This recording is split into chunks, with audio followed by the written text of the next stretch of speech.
My name is Elena, 35 years old, and I spent my entire life trying to earn a seat at my family table. But as I sat in a freezing interrogation room at Narita Airport in Tokyo, staring at two stern Japanese border police officers, the truth finally sank in. My parents and my sister had not just abandoned me in a foreign country, they had stolen my passport, my phone, and my wallet, leaving me completely stranded without a single dollar to my name. They thought they had disposed of the family scapegoat permanently. What they did not know was that stranding an elite cybersecurity architect with access to their darkest financial secrets would be the biggest mistake of their lives. Before I continue this story, let me know where you are watching from in the comments below. Hit like and subscribe if you have ever been betrayed by your own blood. And stick around to see exactly how I destroyed their lives. The fluorescent lights of the airport security office hummed overhead, casting a harsh glare on the metal table between me and the officers. I shivered, wrapping my trench coat tighter around my shoulders. My pulse hammered violently against my ribs. I had been pulled aside at passport control when I tried to explain that my family had accidentally taken my bags, but the longer I sat there in that sterile room, the more the word accidentally felt like a naive delusion. The taller officer, a man with an unyielding expression, demanded my identification for the fourth time. His partner stood by the door watching me with clear suspicion. I plunged my hands into my coat pockets, desperately praying my fingers would brush against a stray credit card or a driver license I had forgotten about. Instead, my right hand touched a piece of crisp paper. It was folded into a tight square. I pulled it out and smoothed it flat against the cold metal table. The stationery bore the logo of the luxury hotel we had stayed at the night before. But the handwriting was undeniably my younger sister Chloe. She is 31 years old. Beautiful, pampered, and my parents' undisputed golden child. I stared at the elegant cursive, my brain refusing to process the words at first.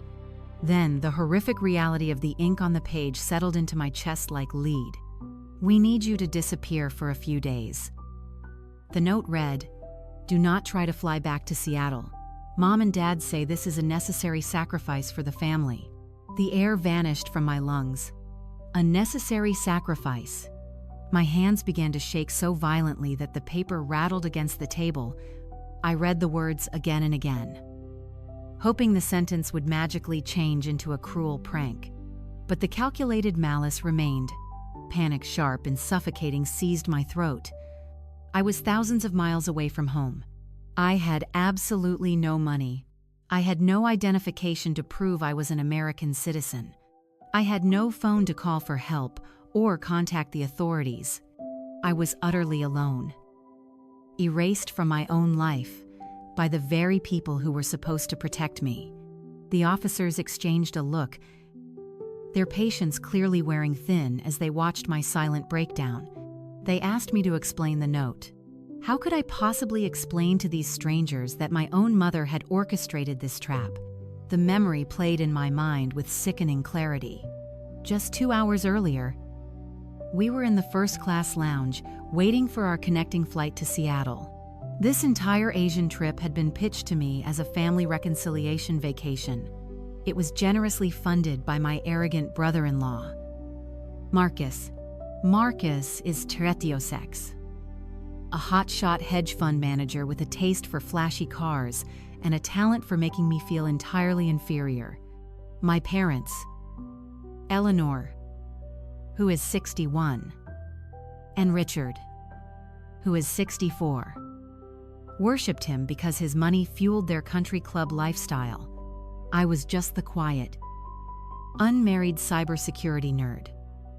The boring daughter they merely tolerated out of obligation. In the lounge, Eleanor, who was always hyper-focused on appearances, had clumsily bumped into a waiter, spilling hot green matcha tea all over my silk blouse. She gasped, playing the apologetic mother perfectly, and offered to hold my heavy leather backpack while I rushed to the restroom to clean up. My passport, my phone, my hardware wallets. Everything I needed to survive was in that bag. When I emerged from the restroom 10 minutes later, scrubbing at the stain on my shirt, the lounge seating area was completely empty. Eleanor, Richard, Chloe, and Marcus were gone. I had run to the gate, pushing past crowds of travelers, only to watch the jet bridge retract from the plane. They had boarded the flight without me taking my identity and my lifeline with them. Now sitting in the interrogation room, the pieces of their malicious puzzle snapped together. The spilled tea was not an accident. The offer to hold my bag was a calculated theft. The Japanese officer tapped his pen loudly against his clipboard, snapping me back to the terrifying present. He informed me in heavily accented English that without proper identification or a valid visa, they had no choice but to transfer me to an immigration holding facility for undocumented individuals. The walls of the small room felt like they were closing in on me. I tried to speak to beg them to let me contact the American consulate, but my voice failed me. I was about to be locked away in a foreign detention center, completely stripped of my identity. While my family flew back to the comfort of their lives in Seattle, the sheer cruelty of their actions left me paralyzed, staring blankly at the officers as they began to fill out my detention paperwork. Suddenly, the heavy metal door swung open. A man stepped into the cramped room, radiating an undeniable aura of wealth and authority. He was tall, dressed in an impeccably tailored midnight blue suit, accompanied by a sharp-looking man clutching a leather briefcase. It was Julian Vance, a 42-year-old tech billionaire and cybersecurity magnate I had recognized earlier from industry magazines. He had been sitting in the first-class lounge when my mother orchestrated her little spill. The border officers immediately stood up, their hostile demeanor shifting to respectful attention as Julian and his lawyer presented diplomatic and corporate credentials. Julian bypassed the authorities entirely and walked straight to my chair. He leaned down his expensive cologne cutting through the stale airport air and positioned himself between me and the police. He lowered his voice so only I could hear. "Pretend you are with me. My private jet is waiting on the tarmac." He smiled coldly, his eyes locking onto mine with an intensity that made my breath catch. "Trust me. They will regret this." The commanding officer slammed his heavy hand onto the metal table, shattering the fragile silence Julian had just created. He rattled off a rapid stream of harsh words, pointing an accusatory finger directly at me. His partner moved closer, his hand resting instinctively on his heavy utility belt. The lawyer accompanying Julian stepped forward smoothly, intercepting the aggression with a calm, authoritative tone, presenting a thick stack of embossed credentials.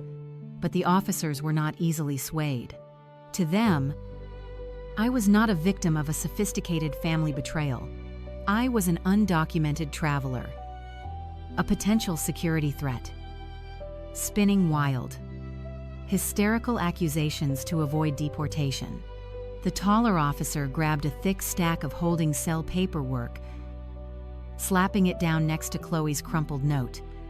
He demanded to know how a supposedly wealthy American family could simply forget a grown woman in a foreign airport. He sneered at my story, claiming it made zero logical sense for parents to steal their own daughter's passport and fly away without a second thought.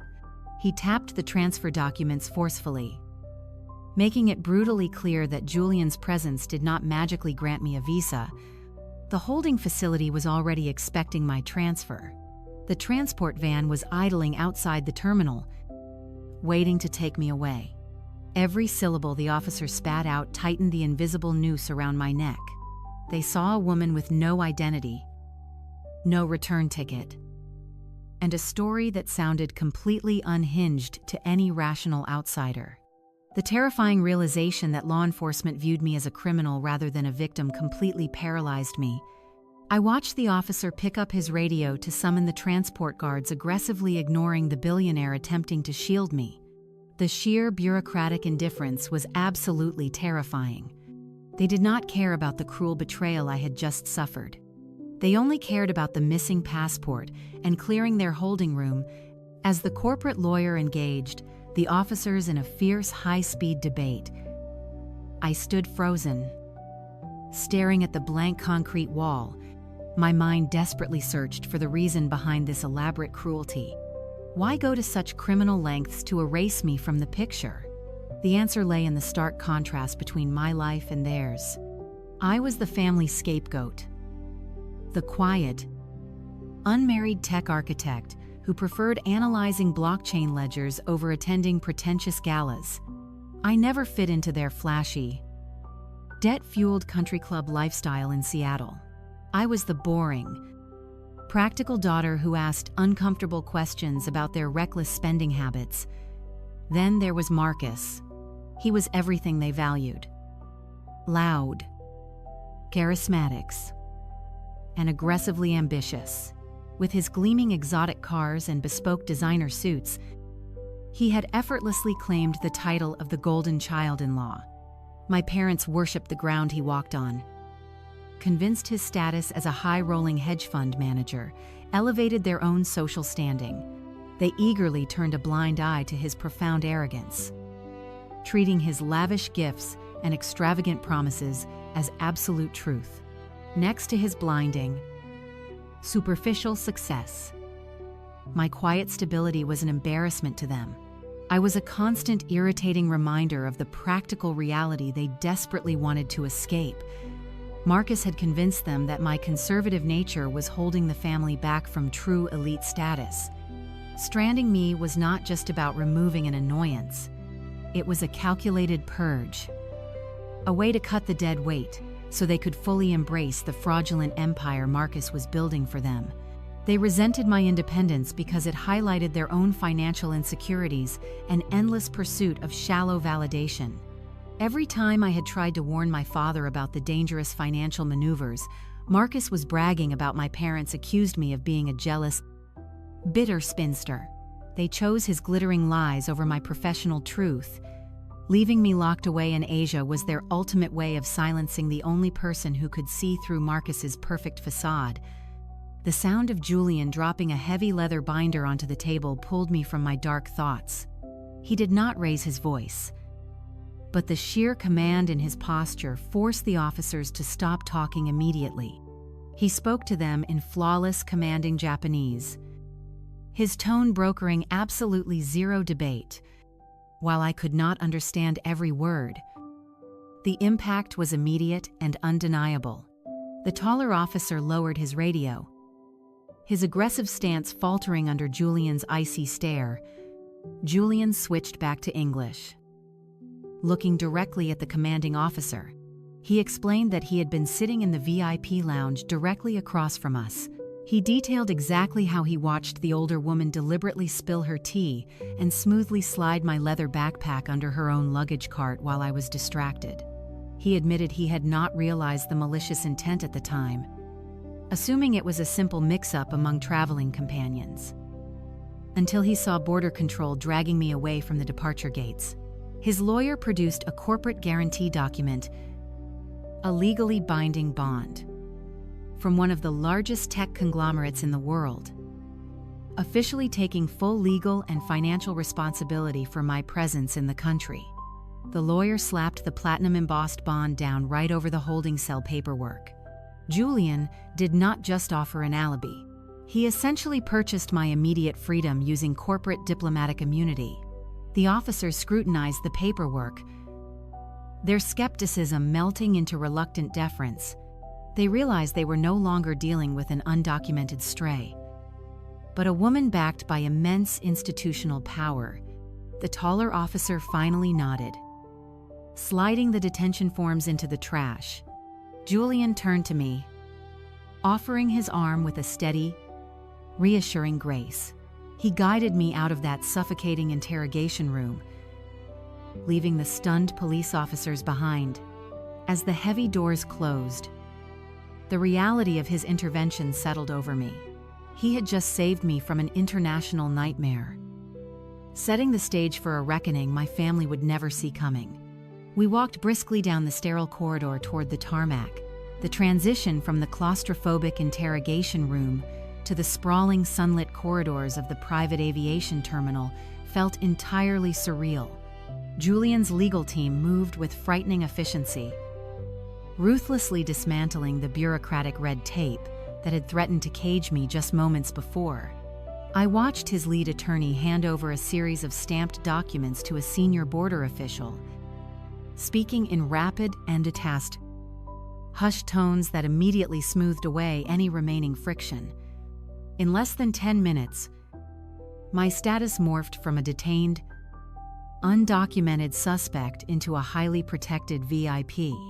Security doors that previously required multiple keycards and intense scrutiny swung open effortlessly at Julian's mere nod. Staff members who had previously glared at me with deep suspicion now averted their eyes, stepping aside to let us pass. The sheer speed of this transformation sent my mind reeling. A profound psychological shock took root in my chest, battling against the heavy, suffocating numbness of my family's betrayal. How could the people who raised me leave me to rot in a foreign cell while a complete stranger utilized his immense power to pull me from the wreckage? A fierce, blinding anger began to burn through the fog of my despair. My parents and my sister had meticulously planned this entire setup. They had smiled at me over expensive airport lattes, clinked their glasses to family unity, and then coldly walked away, leaving me to the mercy of international immigration law. Every single step I took toward the exit fueled a growing, undeniable rage deep inside my core. My hands curled into tight fists inside my coat pockets. I was no longer just the quiet, discarded sister mourning the loss of a family bond. I was a professional who had been ambushed and stripped of my basic human rights by the very people I shared a last name with. Julian walked slightly ahead of me, his posture exuding a calm, impenetrable confidence that anchored my racing thoughts. He did not ask if I was okay, sparing me the obligation of feigning fake strength. Instead, he simply cleared the path, shielding me from the lingering stares of the airport personnel. We bypassed the regular security checkpoints, stepping through a set of frosted glass doors that led directly out into the crisp, cool air. The fresh wind hit my face, clearing the remnants of my panic and replacing it with pure, solid resolve. The roar of jet engines filled the expansive tarmac dock. Sitting prominently on the private runway was a sleek, pristine Bombardier Global aircraft, its silver exterior gleaming under the afternoon sun. A flight attendant in a tailored uniform stood at the base of the descending stairs, waiting to receive us. The wind whipped my hair across my face, biting into my cheeks. But the physical sensation only sharpened my focus. Julian paused just before we reached the boarding stairs. He turned to face me, his dark eyes analyzing my expression with surgical precision. He did not offer empty platitudes or gentle words of comfort.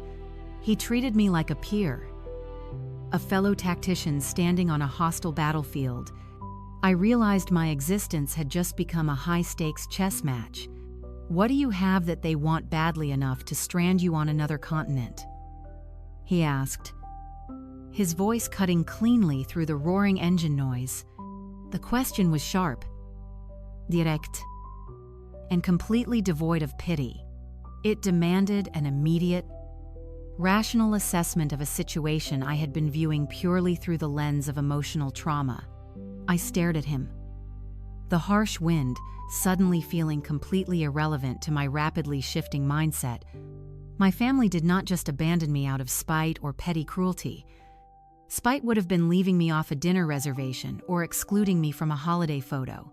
Stranding someone in a foreign country without a passport or funds required severe premeditation and a massive appetite for extreme risk. They had committed a federal crime by stealing my identification and orchestrating my detention. People do not risk prison time simply because they find their daughter boring. They do it when they are desperate. They do it when there is a massive life-altering financial reward on the line. Julian's question hit me like a runaway freight train. The devastating realization slammed into my chest, instantly replacing my lingering sorrow with absolute clarity. I was not just an inconvenience to their flashy lifestyle. I was an obstacle. This was never just a cruel prank born from petty childhood jealousy. It was a calculated tactical removal. They had engineered this nightmare to blindside me while they executed a massive theft back home. Assuming my shock would keep me paralyzed and compliant, my mind raced through every interaction, every forced smile, and every suspicious conversation I had witnessed over the past few weeks. Marcus's sudden insistence on funding this Asian getaway, my father's unusual inquiries about my administrative roles, my mother's frantic attempts to ensure I brought my main hardware wallets and laptop on the trip. They needed me physically gone, completely unreachable, and legally incapacitated. I possessed something they desperately needed to access, and my presence in Seattle was the only thing standing in their way. As a cybersecurity architect, my entire career was built on following the data, uncovering the hidden motives behind illogical actions. The motive here was glaringly obvious. They needed absolute control over a digital asset I managed. I looked up at the Bombardier, the polished steps leading to a flying sanctuary of technology and secure communications. My grief completely evaporated, replaced by a singular burning focus. I had to access my digital financial records immediately. I had to see exactly what they were trying to steal while I was locked away in a holding cell. I'm at Julian's Haza, my posture straightening as the quiet, submissive sister died right there on the tarmac. I nodded once, a silent promise of retribution, and walked up the stairs of the jet, ready to tear their fraudulent empire apart.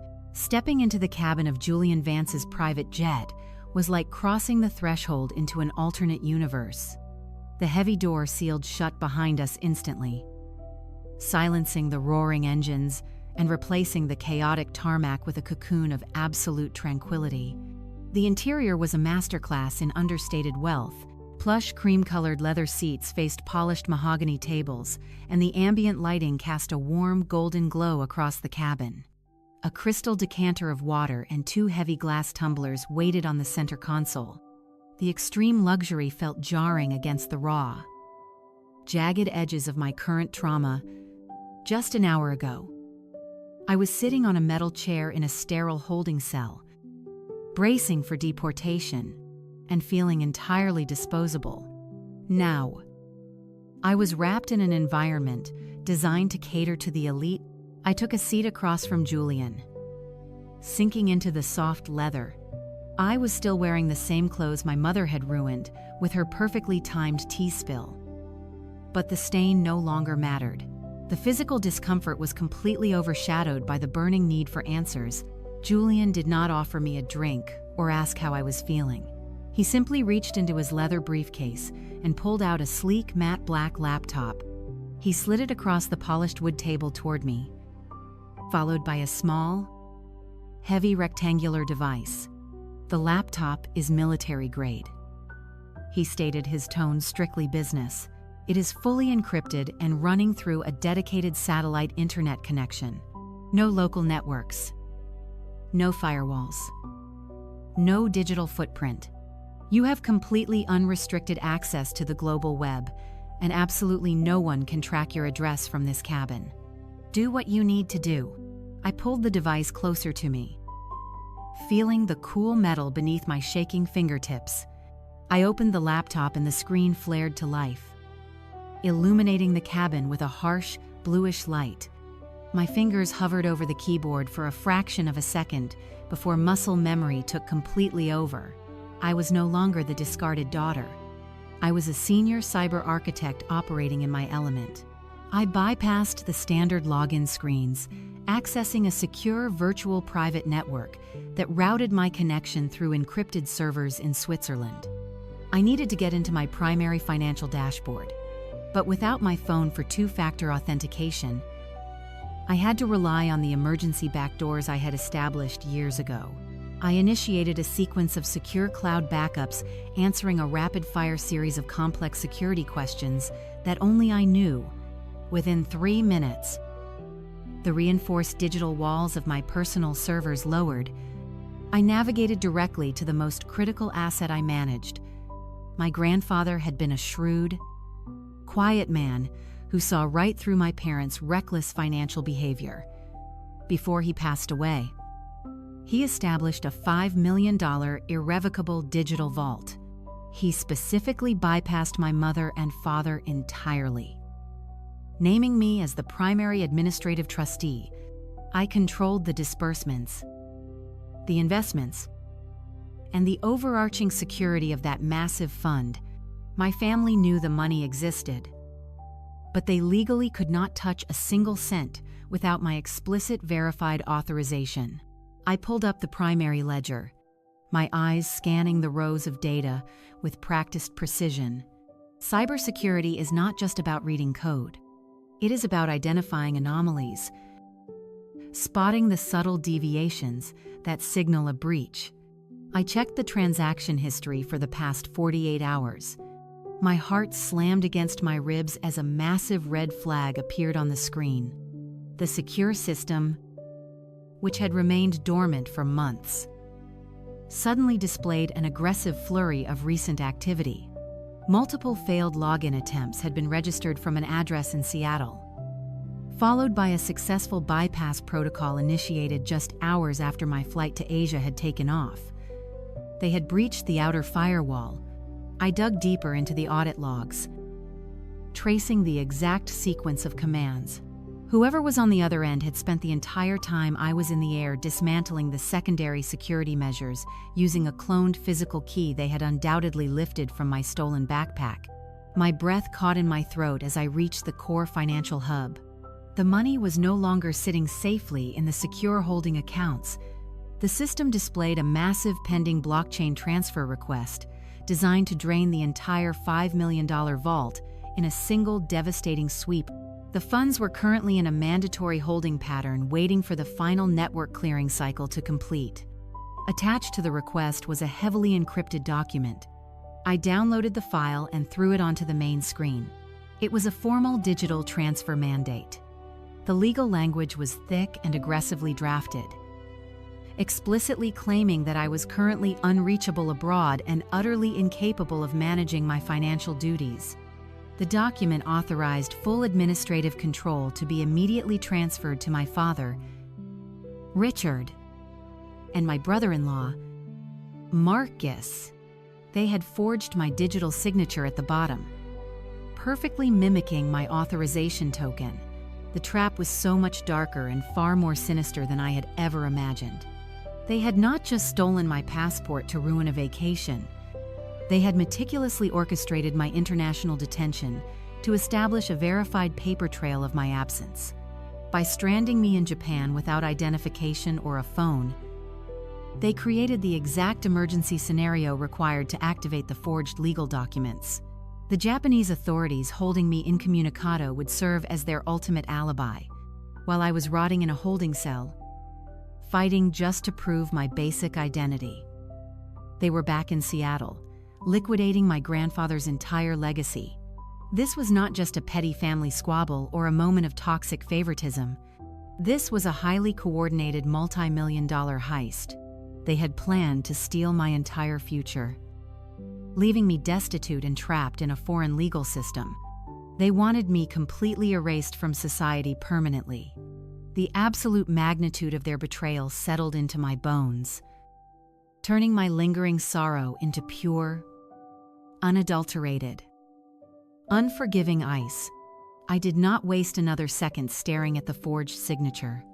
My hands flew across the keyboard, executing a series of aggressive diagnostic protocols to trace the exact destination of the pending $5 million transfer. As an investigator, I knew that financial criminals rarely moved stolen funds directly into a personal checking account. They needed a labyrinth to wash the money. I initiated a deep dive sequence into the routing addresses attached to the forged request.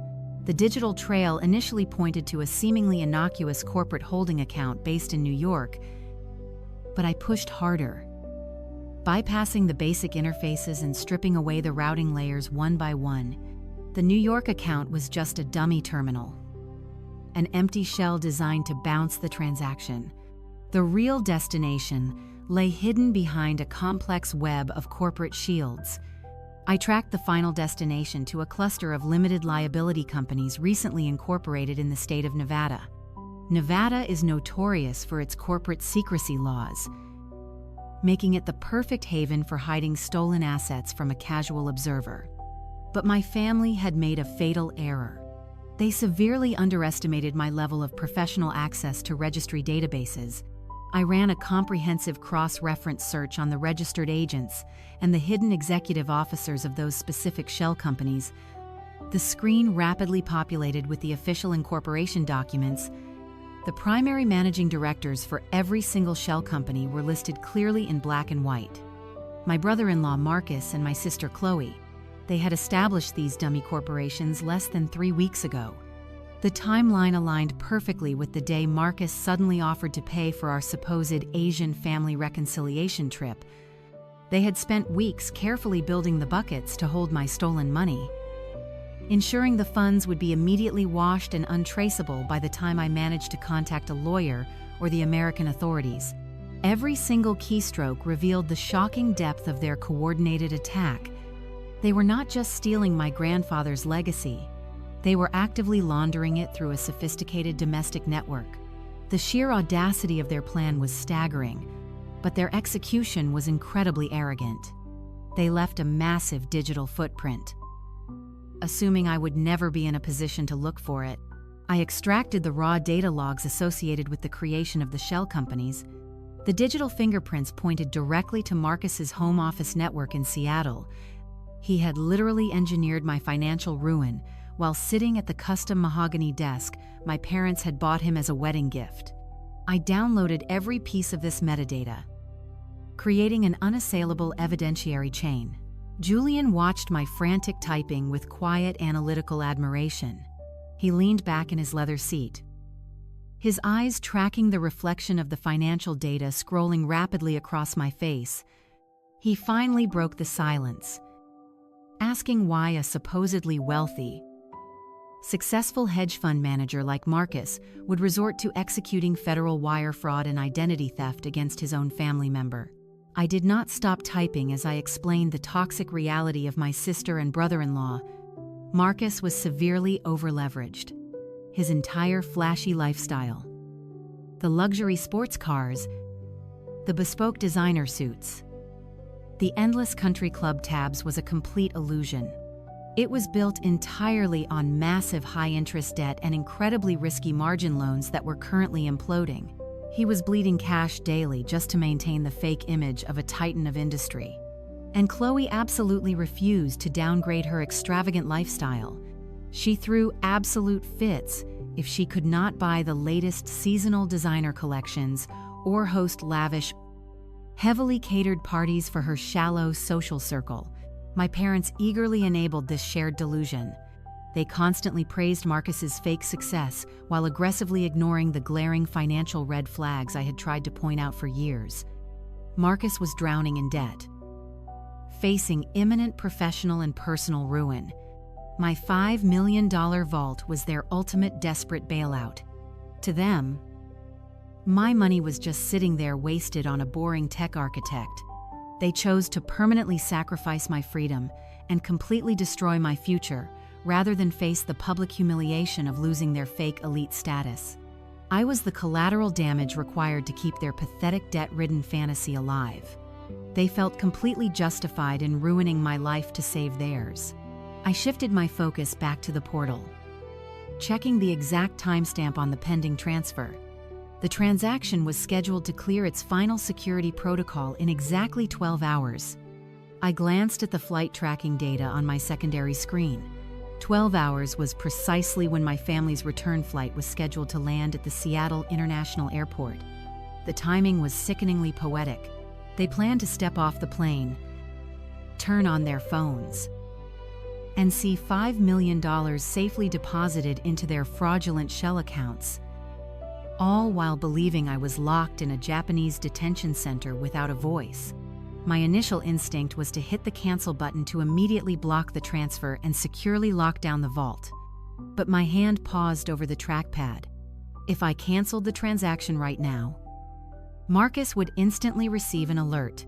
He would know I had somehow escaped the airport trap and accessed the secure network. He would immediately begin covering his tracks, deleting the shell companies, and destroying the digital evidence of the forged documents. I could not let that happen. Simply stopping the theft was not enough anymore. I needed them to feel completely safe.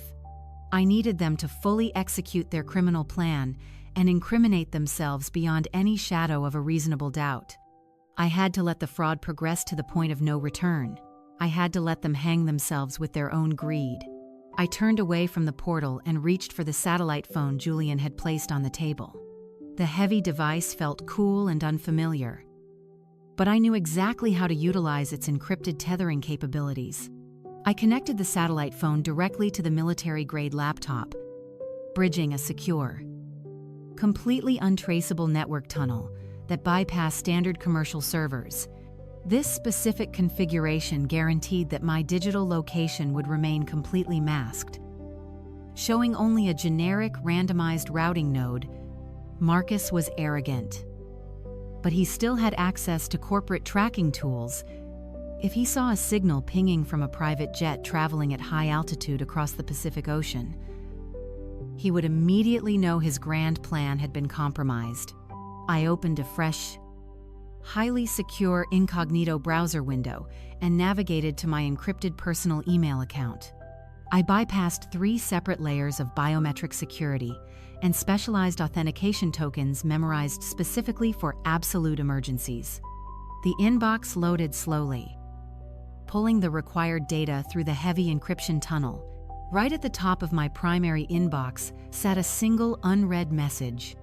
The sender name was Marcus, and the subject line was left entirely blank. The timestamp showed it had arrived exactly 10 minutes after my family's connecting flight had departed the runway from Narita. It was a meticulously pre-scheduled automated email. Marcus had drafted this toxic message back in Seattle, set a timer on his outbox, and allowed his corporate server to dispatch it while he was comfortably sitting in a first-class cabin over the ocean. He had precisely calculated the moment I would be sitting in an airport security room, begging for access to a computer to contact my family. He wanted the message waiting for me the second I managed to log online. My finger hovered over the trackpad. Opening this email meant initiating direct contact with the person who had just tried to destroy my life. It meant looking straight into the dark abyss of my family's betrayal. Julian watched me in absolute silence, respecting my process. The hum of the jet engines provided a steady rhythm to my racing thoughts. I took a slow, steady breath, forcing my heart rate to normalize. I clicked the subject line, and the message expanded across the wide screen. I stared blankly at the bright pixels on the monitor. The text on the bright screen was brief, stark, and dripping with an almost unbelievable level of toxic arrogance. Marcus did not bother with fake pleasantries. He wrote with the absolute certainty of a man who truly believed he held all the power. Elena. The email began. By now, you have probably realized we have your passport, your phone, and your hardware keys safely with us on the flight back to Seattle. Do not bother causing a massive scene with the border police.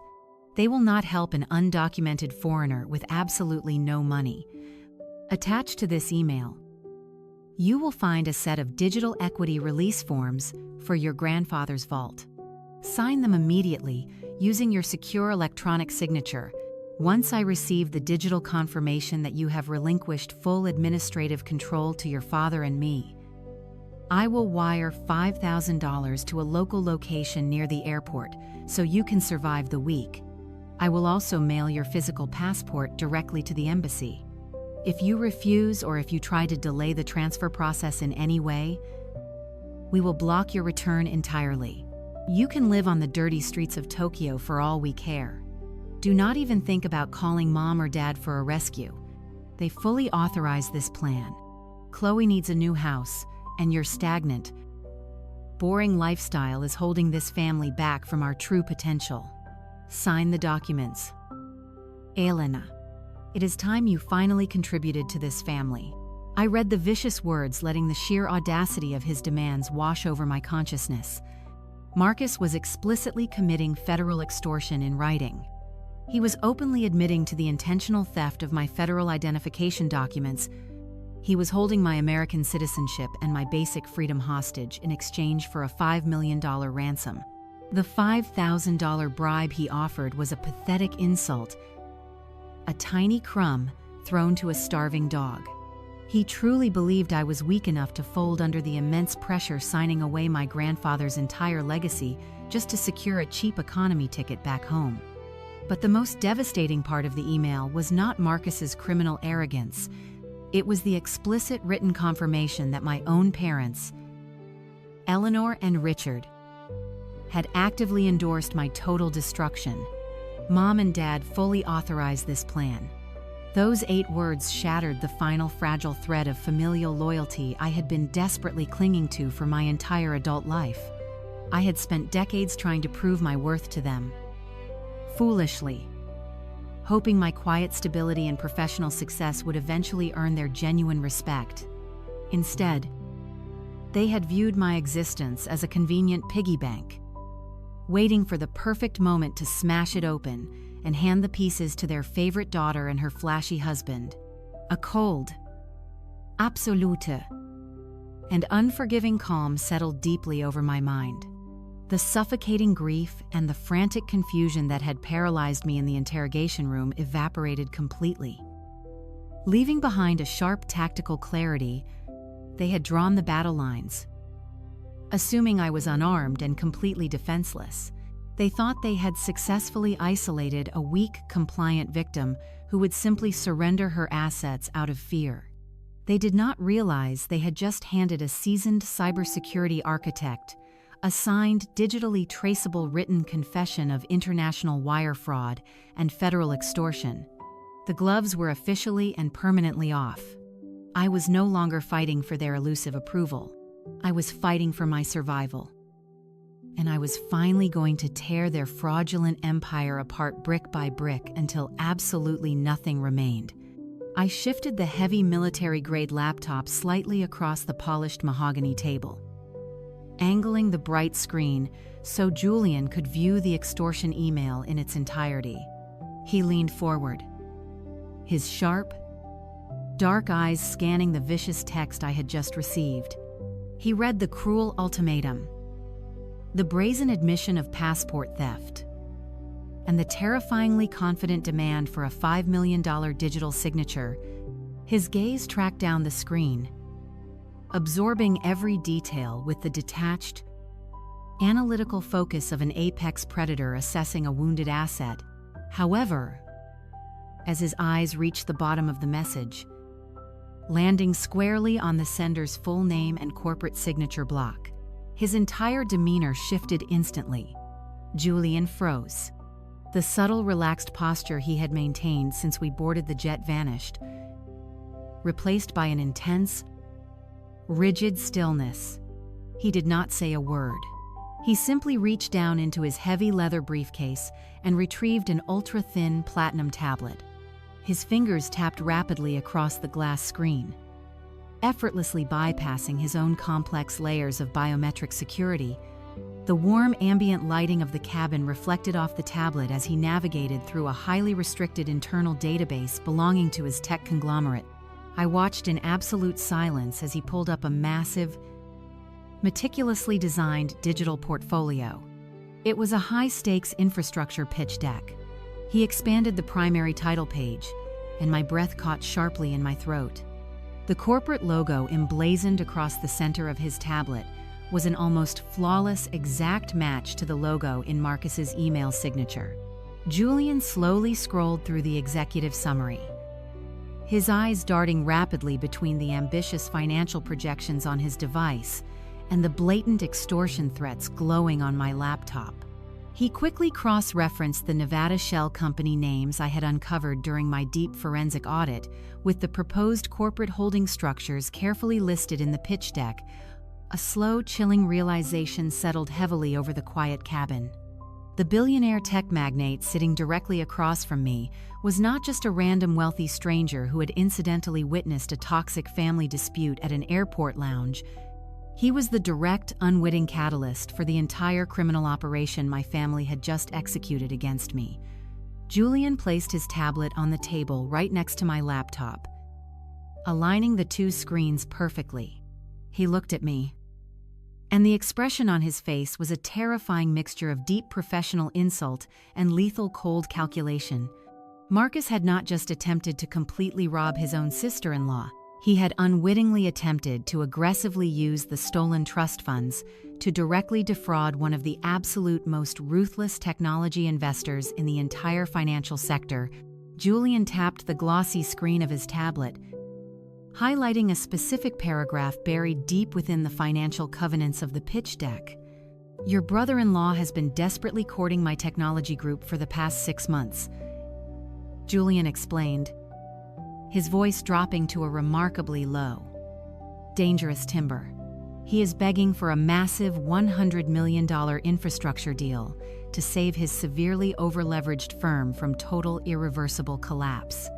He is bleeding out financially, just as you originally suspected, but my firm requires extremely rigorous due diligence before we ever authorize that level of corporate funding. I leaned in closely, reading the highlighted text. It detailed a strict liquidity requirement. Marcus needed to prove he possessed substantial, unencumbered liquid assets to mitigate our severe investment risk. Julian continued. I gave him a hard, non-negotiable deadline. He had to demonstrate exactly $5 million in verifiable cash reserves by tomorrow morning to pass our final corporate compliance check. If he fails to show the money, we walk away forever, and his entire fraudulent empire implodes by the end of the week. The twisted, ugly, and undeniably cruel reality of my family's deliberate betrayal finally made absolute complete sense. Marcus did not actually want to keep my grandfather's vault to buy Chloe a new house. The $5 million was merely a temporary prop. He needed to steal my money quickly, wash it through those newly registered Nevada shell companies overnight, and proudly present it to Julian's compliance officers tomorrow as his own legitimate proof of liquidity. He was deliberately leveraging my stolen inheritance to illegally secure a massive $100 million corporate buyout. My parents had ruthlessly sacrificed their own daughter at an international airport terminal just to help their beloved golden child-in-law perpetrate a massive federal financial fraud against a billionaire. Marcus thought he had brilliantly engineered the perfect, untraceable crime. He wrongly assumed I would be permanently silenced in a cold, unforgiving Japanese holding cell, completely unable to stop the pending international transfer before his extremely crucial funding meeting. A cold, razor-sharp smile slowly spread across Julian's face. The sheer blinding arrogance of this man foolishly attempting to use laundered, violently extorted family funds to pass my strict compliance protocols is a completely fatal miscalculation. We looked at each other, the vibrant hum of the jet engines underscoring the magnitude of the moment. We both instantly and clearly realized the massive, unprecedented power we now held. We did not just have the ability to cancel a transfer and stop a simple theft. We possessed the digital keys and the corporate leverage to legally, financially, and professionally obliterate Marcus and every single family member who had enabled him. We can easily let him think he has officially won, I stated firmly, my voice devoid of any lingering hesitation. We let him walk into his celebration tonight.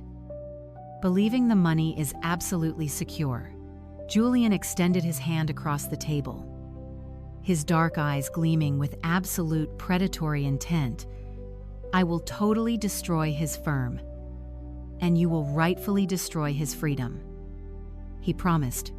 I grasped his hand tightly, confidently, sealing a ruthless, unbreakable alliance right there in the open sky, directly above the dark rolling waves of the vast Pacific Ocean. I pulled my hand back from Julian's tight grip and immediately turned my attention back to the military-grade laptop resting on the mahogany table. The glow of the screen illuminated the dark cabin. It was time to give Marcus exactly what he wanted. Or rather, exactly what he thought he wanted.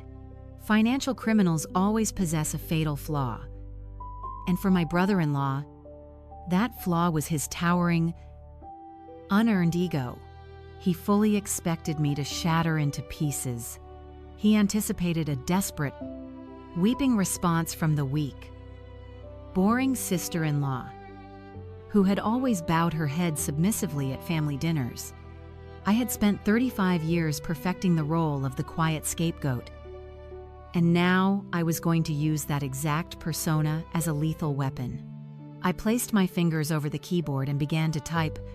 I stripped away every ounce of my professional confidence and channeled the terrified, abandoned woman they believed they had left behind in Tokyo. I deliberately made my sentences fragmented and frantic. I intentionally misspelled a few words to simulate panic and tears blurring my vision. Marcus, please, I typed, making sure the raw desperation bled through the digital text. I am so scared. The border police just left me in a holding room. It is freezing here and I have absolutely no money. Why did Mom and Dad leave me? Please do not let them deport me or put me in a camp. I will do whatever you want. Just please help me get home. I read over the pathetic words. It was a masterpiece of manufactured vulnerability. Julian leaned over his eyes, scanning the drafted message. A dark, appreciative smirk touched the corners of his mouth. He recognized the strategy immediately. We were feeding Marcus a steady diet of absolute power, inflating his bloated ego so completely that he would ignore basic legal precautions. Marcus needed to feel like a conquering king. He needed to believe that his brilliant airport heist had successfully broken my spirit. By giving him this pathetic weeping surrender, I was ensuring he would drop his guard completely. He would be so drunk on his perceived victory that he would fail to scrutinize the highly specific legal trap I was about to lay underneath my pleading words. I took a deep breath, preparing to add the lethal finishing touches to the message. Now came the most critical part of the operation. As a cybersecurity architect, I had spent years analyzing corporate fraud cases, dissecting the exact elements federal prosecutors needed to secure a conviction.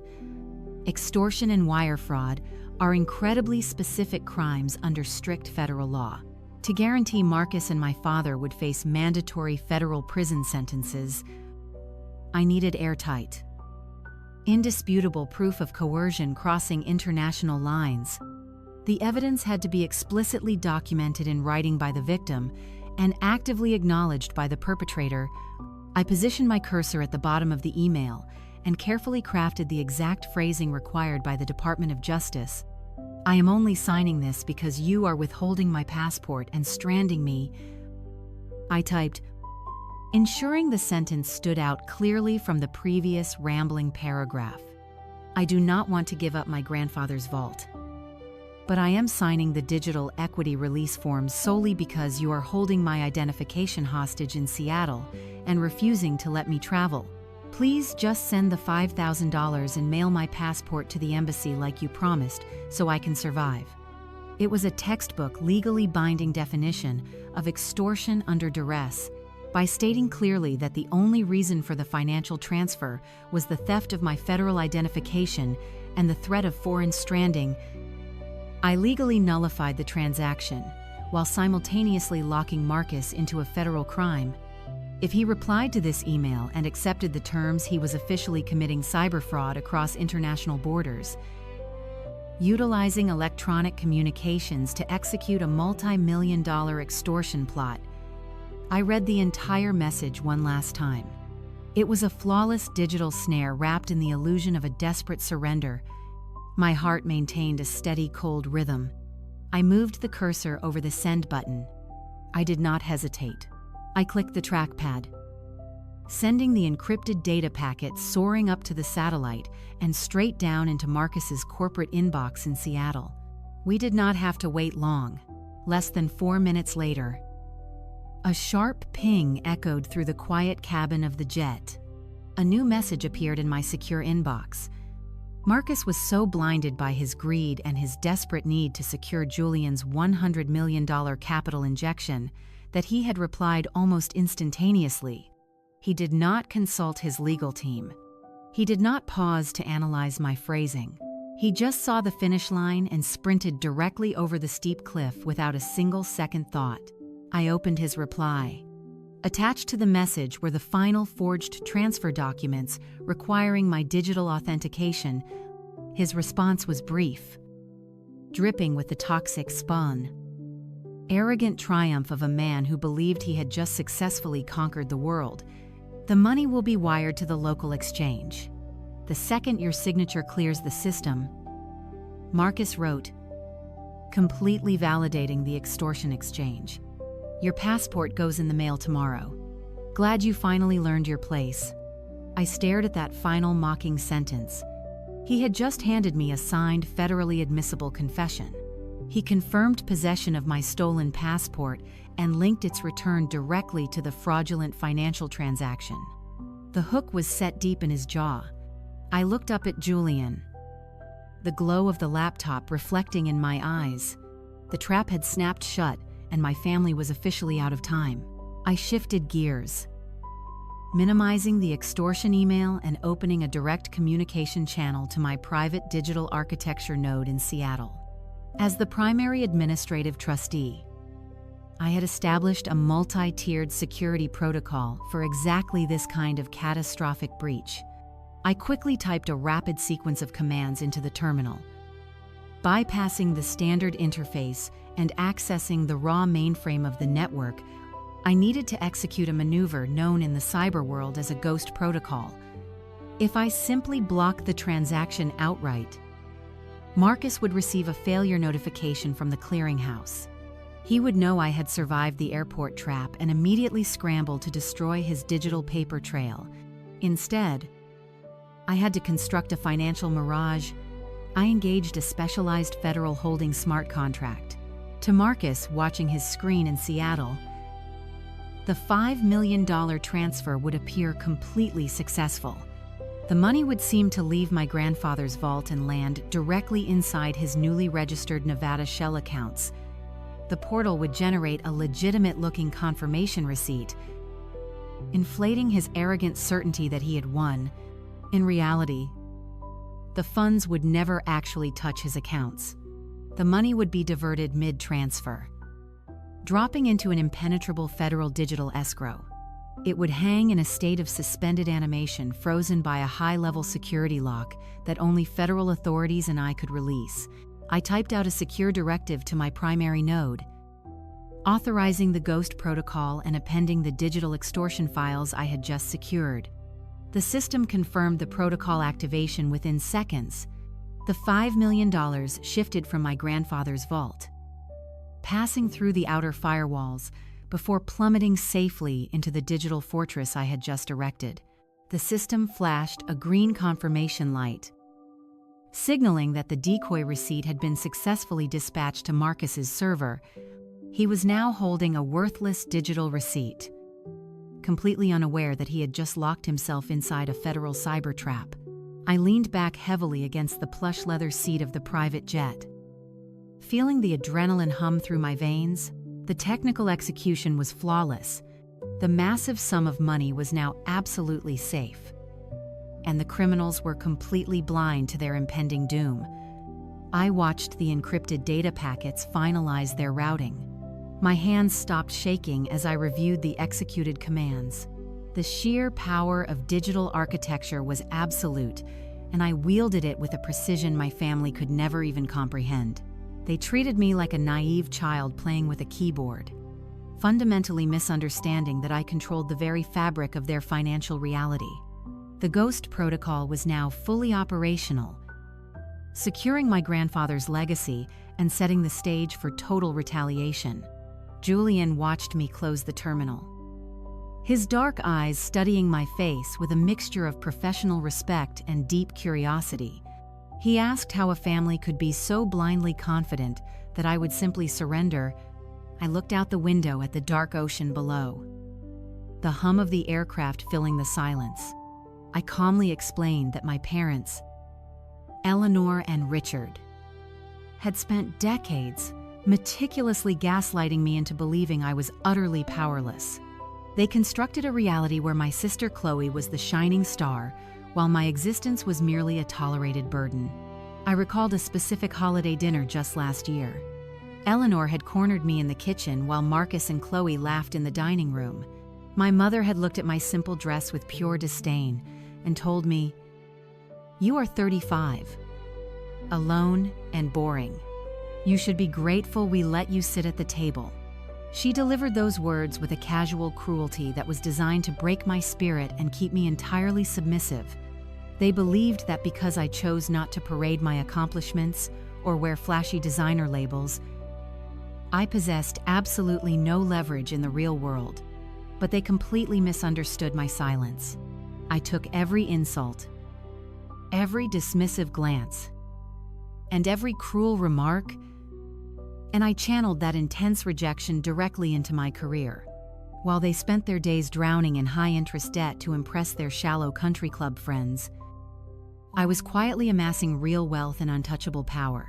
I had built a formidable reputation as an elite cybersecurity architect, handling sensitive investigations for major corporate entities.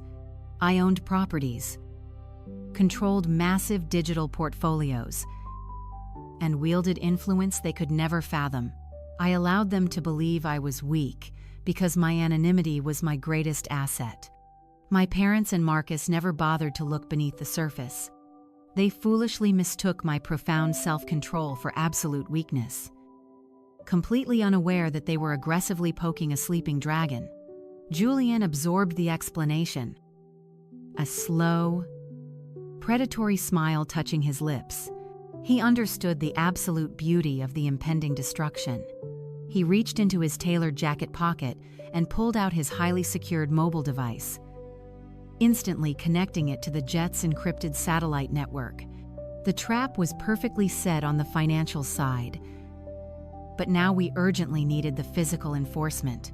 He placed a direct call to the regional director of the Federal Cybercrimes Division, quickly outlining the massive fraud attempt aimed at his tech conglomerate. Next, he dialed a strictly private number for his highest executive contact at the Federal Bureau, specifically targeting the white-collar crime division stationed directly in Seattle. He forwarded the undeniable digital evidence I had just captured, including Marcus's extortion email and the forged mandate documents. Julian gave short, precise commands, formally authorizing federal agents to intercept the criminals based on his corporate standing and my rock-solid forensic data. The coordination between us was completely ruthless and terrifyingly efficient. We were not just flying back to Seattle. We were bringing a massive, undeniable federal hammer directly down on their heads, ready to crush their fraudulent reality. As Julian ended the secure calls to the federal authorities, a heavy, anticipatory silence filled the cabin of the Bombardier.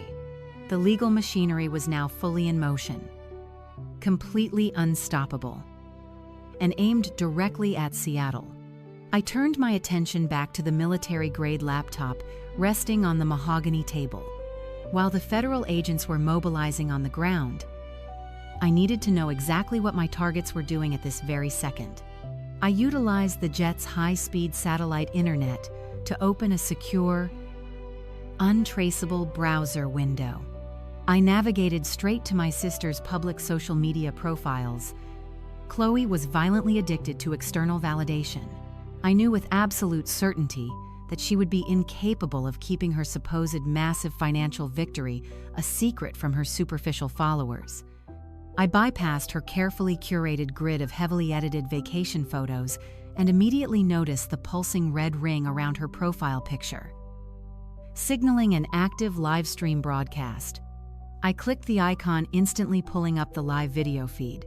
The high-definition screen filled with the opulent, familiar interior of the Seattle International Airport first-class lounge. They had just landed safely on American soil and immediately headed straight for the VIP section to celebrate. I watched the live broadcast with clinical detachment, analyzing their movements through the crisp video feed. Chloe held her smartphone high above her head, capturing the perfect angles of the exclusive lounge. Her perfectly styled hair and expensive designer travel outfit looked completely pristine, showing absolutely zero signs of the long international flight. She panned the camera around the lavishly decorated private suite, making sure her thousands of followers could clearly see the premium leather seating and the exclusive top-tier catering spread laid out on the marble counters. The sheer narcissism on display was sickeningly predictable. They had just successfully executed what they believed was a multi-million-dollar heist, abandoning their own flesh and blood in a foreign detention center, and their very first instinct upon landing was to immediately broadcast their unearned wealth to the entire world. I reached out and slowly turned up the volume on my laptop, allowing their voices to fill the quiet cabin of the private jet. I needed to hear exactly how they were framing this moment. The crisp audio of popping corks and loud, obnoxious laughter erupted from the laptop speakers. Marcus stood at the center of the frame, holding a massive, ridiculously expensive bottle of vintage champagne. He wore a smug, victorious grin that made my blood run absolutely cold. He popped the cork with a theatrical flourish, earning a round of applause from my parents, who were sitting comfortably on a plush velvet sofa just behind him. Chloe flipped the camera to show her own radiant, heavily filtered face. Below the video, her pinned caption read, "Exactly as I expected. Cheers to new beginnings and massive digital acquisitions. Blessed. Family first." The sheer, unadulterated hypocrisy of that hashtag was physically nauseating. They had literally just discarded me like human garbage at a Tokyo terminal gate. Yet, they were sitting in a luxury airport lounge, proudly presenting themselves as the ultimate tight-knit American family. Marcus poured the bubbling champagne into 4 crystal flutes, handing them out with the exaggerated swagger of a conquering king. My father Richard took his glass and clapped Marcus firmly on the shoulder, his face glowing with deep, genuine pride. This was the exact look of parental approval I had spent 3 decades desperately trying to earn through hard work and absolute loyalty. My father was freely giving it to a man who had just committed federal cyber fraud. Eleanor, my mother, leaned into the frame, holding her crystal flute high. She looked completely unburdened, entirely stripped of the fake tense anxiety she had displayed while orchestrating the tea spill back in Asia. She laughed brightly, her diamond earrings catching the overhead lounge lights. "To the future," my mother declared loudly, her voice practically vibrating with pure greed. Marcus raised his glass to the camera, looking directly into the lens. "To clearing out the dead weight and securing the bag," he added smoothly. They all clinked their glasses together in a sickeningly joyful toast. They were literally drinking to my complete demise. They were celebrating the destruction of my life. Utterly convinced that the $5 million was safely sitting in their fraudulent Nevada shell accounts, they felt entirely invincible, entirely untouchable. Watching them revel in my supposed destruction was surreal. They had no idea that the money they were toasting to was locked in a federal vault, or that the Cybercrimes Division was currently preparing their arrest warrants. I stared at the bright screen, my eyes locking onto my mother's brilliantly smiling face. For a fleeting fraction of a second during the long flight over the dark Pacific Ocean, a tiny, deeply buried part of my inner child had wondered if they felt even a single ounce of genuine remorse. I had briefly questioned if putting my own parents in federal prison was too extreme a response to their actions. But watching Eleanor gleefully sip premium champagne purchased with my stolen future, every single drop of residual guilt evaporated into absolute nothingness. The toxic, suffocating familial bond that had chained me to their selfish expectations snapped permanently. I felt absolutely nothing for them anymore. No anger, no crippling sadness, no lingering hesitation. There was only a cold mechanical drive for absolute devastating justice. I reached forward and firmly pressed the laptop closed, instantly cutting off their obnoxious laughter and plunging the aircraft cabin back into quiet sophistication. The glowing screen went completely black. I looked directly across the cabin at Julian, my posture perfectly rigid and my mind entirely clear. The time for hiding in the shadows was over. It was time for war. The slight shift in cabin pressure signaled our initial descent into Seattle airspace. I glanced through the thick oval window as the aircraft banked sharply, revealing the illuminated grid of the city below. Somewhere down there, my family was toasting to my absolute destruction. A sharp chime from Julian's encrypted communication console pulled my attention back. His lead attorney was transmitting the final batch of legal deliverables. The sheer velocity at which Julian's resources operated was entirely terrifying. In the span of a trans-Pacific flight, his corporate legal team had successfully petitioned a federal judge, leveraging his immense institutional power and my airtight digital evidence to bypass weeks of standard bureaucratic delays. The high-resolution printer secured in the aircraft console hummed to life smoothly, ejecting thick, watermarked documents. Julian gathered the fresh pages and spread them out across the mahogany table. I read the bold federal headers with profound satisfaction. We now possessed a verified, heavily enforced judicial injunction permanently freezing all assets connected to Marcus and Chloe. Right beneath that lay the ultimate prize: fully executed federal arrest warrants for Marcus and my father Richard. The charges were meticulously detailed, citing international cyber fraud, felony extortion, and conspiracy to commit financial crimes.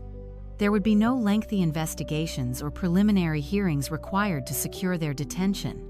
The digital trail I captured had been so flawlessly incriminating that federal prosecutors instantly recognized a slam-dunk conviction. The Cybercrimes Unit was already mobilized on the ground, coordinating directly with Julian's private security detail to execute the takedown. The flight attendant moved through the cabin, quietly securing the loose items as the descent steepened. I watched the sprawling infrastructure of the city rush up to meet us, feeling an intense, burning anticipation. They genuinely believed I was shivering in a Japanese holding cell, begging for a $5,000 bribe just to survive. Instead, I was descending upon their city with the full devastating force of the United States federal justice system backing my every move. The aircraft engines whined louder as we broke through the thick cloud cover. The sheer contrast between their delusional celebration and the brutal reality rapidly approaching them was incredibly satisfying.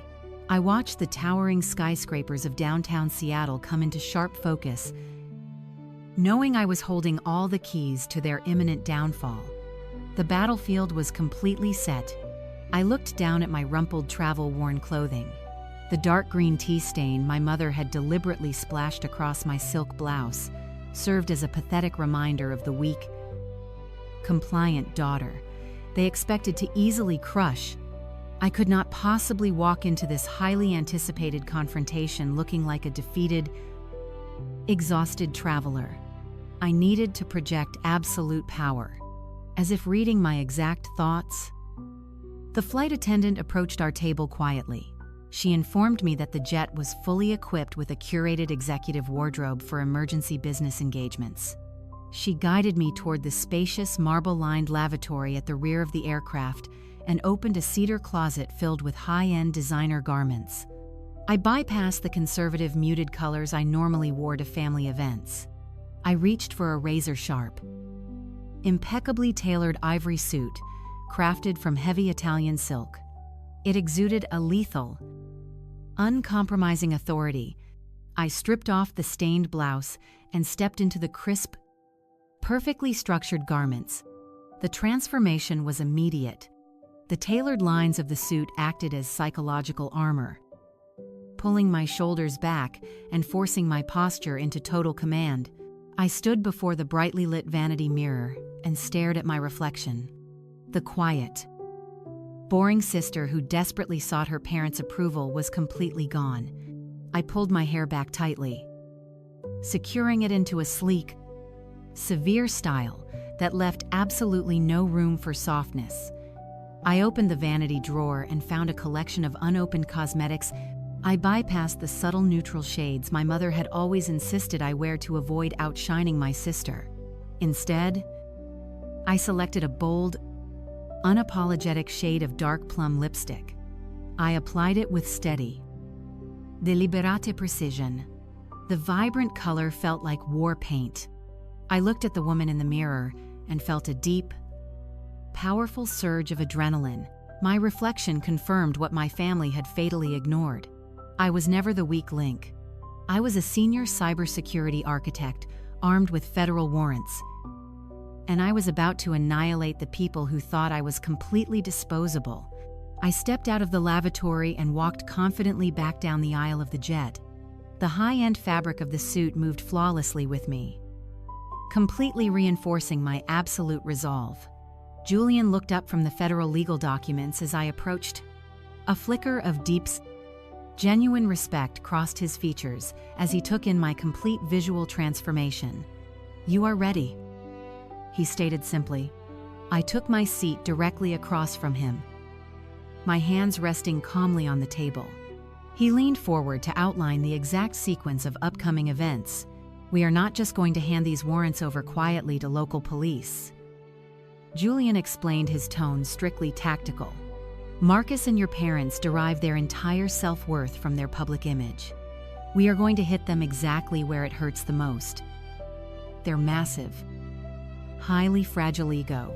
He tapped the glowing screen of his tablet, which displayed Marcus's current tracking data. Marcus had just booked the center table at Aura, the most exclusive penthouse club and rooftop restaurant in downtown Seattle, to loudly flaunt his supposed financial victory. Julian detailed the final strike plan. We would walk directly into that restaurant alongside federal agents. We would not yell or cause a chaotic emotional scene. We would simply utilize the sheer crushing weight of public humiliation. We were going to strip them of their stolen wealth, their freedom, and their carefully curated high society reputation, all at the exact same moment. The Bombardier touched down on the private runway with a smooth, heavy thud, the engines roaring in reverse thrust before settling into a steady hum. I unbuckled my seatbelt and stood up, smoothing the sharp lines of my tailored suit. The cabin door opened, letting in the brisk, biting chill of the Seattle night. Stepping out onto the metal stairs, I looked over the sprawling private aviation tarmac. Waiting for us just beyond the perimeter of the runway was a formidable fleet of 3 black, heavily tinted SUVs.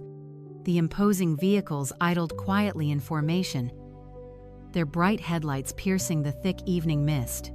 This was not a standard airport pickup. This was a highly coordinated federal strike team preparing to deploy into the city. I descended the stairs with Julian walking right beside me, the crisp wind failing to pierce the heavy silk of my new armor. As our feet hit the concrete, 2 figures detached themselves from the deep shadows of the lead vehicle. They wore sharp, nondescript suits, that screamed absolute government authority. Their postures rigid and hyper-alert. They approached us with synchronized precision.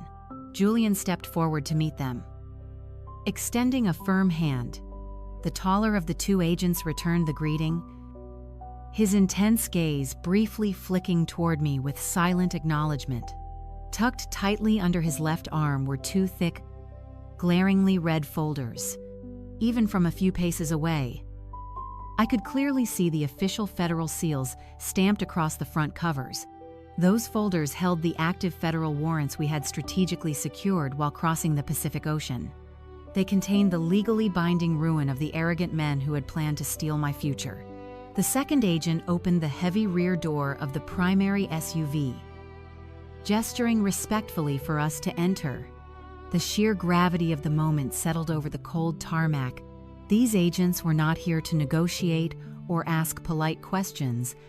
They had been thoroughly briefed on the blatant extortion, the forged signatures, and the massive international cyber fraud. They had reviewed the irrefutable digital evidence I had meticulously gathered from the sky. My toxic family thought they were brilliant criminal masterminds, operating entirely above the law. They had absolutely no idea they had just triggered a massive federal response that was currently surrounding them. I slid into the luxurious leather interior of the vehicle, the armored door shutting behind me with a solid, echoing thud. The physical isolation of the cabin perfectly mirrored the inescapable legal trap my family had just blindly walked into. We were locked, loaded, and fully authorized to proceed. I immediately opened my laptop and rested it securely on my knees as the SUV engine revved to life. While the federal agents possessed their own formidable surveillance tools, I needed absolute real-time financial precision. As a cyber architect, I had long ago memorized the intricate digital infrastructure of Marcus's financial life, back when my parents naively insisted I review his portfolio to learn how real tech worked. I accessed a secure, encrypted monitoring portal, tapping directly into the routing signals of his primary credit accounts. The streaming data refreshed instantly. A bright green alert flared on my high-definition screen, indicating a massive pre-authorization charge that had just successfully cleared the network. I rapidly traced the merchant identification number, and a grim, highly satisfied smile touched my lips. Marcus had just opened a colossal open tab at Aura, the ultra-exclusive penthouse restaurant located right in the heart of downtown Seattle. It was exactly the kind of pretentious high-visibility venue he strongly preferred when he wanted to aggressively flaunt his fabricated wealth. He was likely treating my parents and Chloe to a wildly extravagant dinner. Loudly toasting to the successful funding he firmly believed he had just secured from Julian's tech conglomerate, he was carelessly charging thousands of dollars in premium vintage champagne and imported Wagyu to a credit card that was already buckling under the tremendous weight of his hidden corporate debt. Absolutely certain that my stolen $5 million would easily cover the balance by morning. The sheer blinding arrogance of choosing a crowded, highly public venue to celebrate a massive federal felony was astounding. He desperately wanted a captivated audience for his grand triumph. He actively craved the envious stares of the elite diners surrounding his lavish table. I relayed the precise geographic location to Julian and the federal agent sitting in the front seat. The lead agent nodded once, rapidly tapping the address into their encrypted communication network. Marcus wanted a spectacular public show for his victory lap. We were about to give him a brutal performance he would never forget. The convoy of black SUVs pulled away from the private terminal, merging seamlessly onto the busy highway leading toward the gleaming heart of the city. We moved through the heavy traffic with aggressive, unstoppable momentum. The bright neon lights of Seattle bled through the dark-tinted windows, washing the quiet interior of our vehicle in shifting shades of electric blue and crimson. The vibrant, chaotic energy of the metropolis buzzed all around us, significantly heightening the intense electric anticipation building inside the cabin. I sat perfectly still in the back seat next to Julian, watching the towering glass skyscrapers loom larger against the dark night sky. My heartbeat remained incredibly steady, pulsing with a cold, rhythmic precision. There was absolutely no fear left in my system. No lingering anxiety about confronting the greedy people who shared my bloodline. The emotional manipulation they had consistently weaponized against me for decades had been completely neutralized by the undeniable clarity of their criminal betrayal. Julian looked out the window, his posture relaxed but highly alert, radiating the quiet, dangerous confidence of a man entirely accustomed to executing high-level corporate takedowns. My mind was razor-sharp, actively organizing the exact sequence of devastating events that would unfold the very second we breached the restaurant doors. Every single variable had been carefully calculated, every possible exit firmly blocked. As our vehicles swiftly exited the highway and turned onto the affluent downtown streets, the glittering marquee of the targeted building came into clear view. The final stage of their total destruction was officially underway. Inside the opulent dining room of Aura, the atmosphere buzzed with the quiet, expensive hum of Seattle's ultra-elite. Glass chandeliers cast a warm golden glow over velvet-upholstered booths and pristine white tablecloths. The air smelled of seared wagyu, black truffles, and the heavy, unmistakable scent of imported luxury. Nestled directly in the center of the room, occupying the most coveted and highly visible table in the entire establishment, sat my family. They were a portrait of arrogant triumph. Marcus held court at the head of the table, his posture radiating the inflated confidence of a man who believed he had just conquered the financial world. He leaned back in his plush leather chair, casually swirling a glass of dark red wine. He was laughing loudly, the booming sound carrying across the refined dining space, drawing irritated but submissive glances from the neighboring tables. To his right sat my father, Richard. Richard leaned forward, his face flushed with premium wine and unadulterated admiration. He raised his crystal glass, offering a sickeningly loud toast to the man who had just orchestrated my complete abandonment in Japan. I watched through the towering glass facade of the restaurant as my father patted Marcus firmly on the broad shoulder, declaring him the absolute savior of the family legacy. He looked at Marcus with a level of deep, unconditional pride he had never once directed toward me. He openly praised the hedge fund manager as the brilliant, ambitious son he had always desperately wanted. Eleanor, my mother, sat adjacent to them, nodding enthusiastically while inspecting the massive diamond ring on her finger, undoubtedly planning her next reckless shopping spree. And there was my sister Chloe, draped in a sparkling designer gown that screamed new money. She was holding a flute of ridiculously expensive vintage champagne, looking around the room to ensure everyone was properly observing their extravagant celebration. They looked like royalty, completely intoxicated by their own perceived invincibility. They were completely unaware that the money fueling their lavish feast was currently locked in a federal vault, and the very foundation of their fraudulent empire was about to be ripped out from underneath them. The heavy glass doors of the restaurant swung open as our coordinated group breached the entrance. The sudden influx of cold night air caught the immediate attention of the front desk staff. The impeccably dressed host stepped forward quickly, his face arranged in a mask of polite but firm customer service. He held up a manicured hand, attempting to intercept our advance, stating that private events required a reservation and requesting that we wait in the marble foyer. We completely ignored him.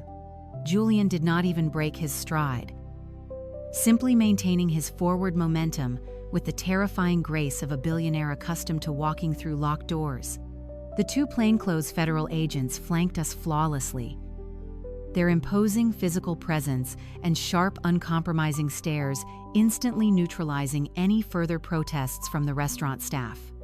The host stumbled backward instinctively, Recognizing the lethal, unyielding authority radiating from our tight formation, we moved as a singular destructive force, cutting directly through the main dining room.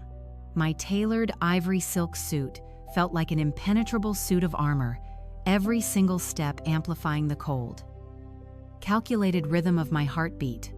I kept my head held high, my dark plum lipstick framing a perfectly neutral, chilling expression. The transformation in the room was spectacular to witness.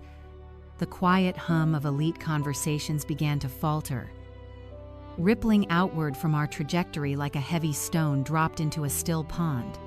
Wealthy patrons paused mid-sentence, their silver forks hovering above their porcelain plates. Waiters froze in the aisles, stepping back to press themselves against the wood-paneled walls to grant us unhindered passage. The sheer aggressive gravity of our approach sucked the oxygen out of the room. It was not just the presence of a well-known tech billionaire like Julian Vance. It was the undeniable reality that we were marching with absolute targeted purpose. The clinking of fine silver and the soft background music faded into a thick, suffocating silence. We were a dark storm rolling over a perfectly manicured lawn, and the entire restaurant held its collective breath, eagerly anticipating the imminent lightning strike. We navigated the narrow pathways between the velvet booths, our eyes locked squarely on the center table. Despite the sudden oppressive silence settling over the expansive dining room, my family remained entirely engrossed in their own boisterous celebration. Marcus was mid-laugh, raising his glass to emphasize another boastful remark. It was Chloe who noticed the drastic shift in the atmosphere first. She paused her manicured preening and glanced over Marcus's broad shoulder, annoyed by the sudden lack of ambient noise. Her eyes swept casually across the luxurious room before slamming directly into my gaze. The transition was instantaneous and brutal. The smug, self-satisfied glow on her perfectly contoured face vanished, replaced by an expression of pure, unadulterated terror. Her jaw went completely slack.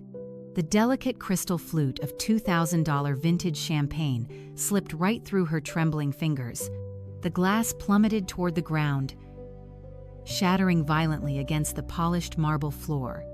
The sharp, explosive crack of the breaking crystal echoed like a gunshot through the dead silent restaurant. The golden liquid splattered across the hem of her expensive designer gown. Marcus, Richard, and Eleanor immediately snapped their heads around to follow her horrified stare. Their triumphant smiles melted into masks of absolute paralyzing dread. The discarded, boring sister they thought they had securely locked away in a foreign country had just arrived at their victory dinner. Eleanor was the first to break the paralyzed tableau.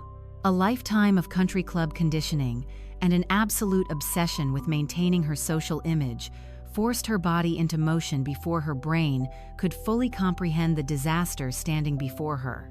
She leaped up from the plush velvet booth, her face completely drained of color. Her hands fluttered wildly in the air as she plastered on a frantic, heavily manufactured smile of maternal relief. She pitched her voice to a theatrical, breathy octave designed specifically for the neighboring tables to hear. Elena, oh my God. You missed the flight. We were so worried about you. Eleanor cried out, stepping forward with her arms outstretched as if moving in for a desperate, loving embrace. We searched the entire terminal. We thought you had wandered off and gotten lost. Why did you not call us? The sheer audacity of the lie was breathtaking. She delivered the lines with the desperate, panicked energy of a cornered animal trying to gnaw its way out of a trap. I did not flinch. I did not step back. I simply stood my ground, letting her approach until she was inches away. Forced to confront the absolute freezing void in my eyes, the fake smile on her face began to tremble.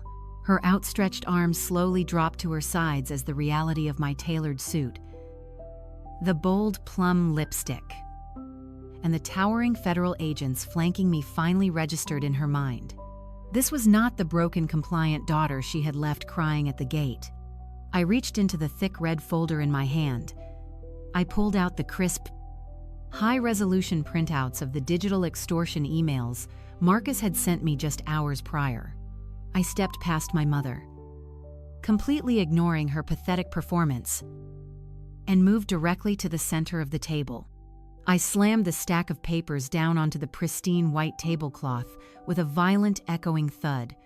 The force of the impact rattled the crystal glassware and sent a fresh spray of spilled vintage champagne splashing across the glossy pages. "We were so worried," I repeated, letting the words hang in the tense air, my voice cutting through the dining room like a surgical blade. "Is that what you call a coordinated theft of my federal identification documents? Because right here in black and white, your golden son-in-law explicitly states that you and Dad fully authorized my abandonment. He clearly details the ransom for my passport and the forced liquidation of a $5 million digital vault." Eleanor let out a strangled gasp, her hands flying to cover her mouth. Richard stared at the printed documents, his eyes bulging as he recognized the undeniable corporate letterhead and Marcus's electronic signature. The physical evidence of their massive federal felony was now sitting in plain sight, completely exposed under the bright glass chandeliers of the restaurant. Chloe shrank back into the booth, her hands gripping the edge of the table as if trying to merge with the upholstery. She stared at the papers, her carefully curated reality shattering into pieces.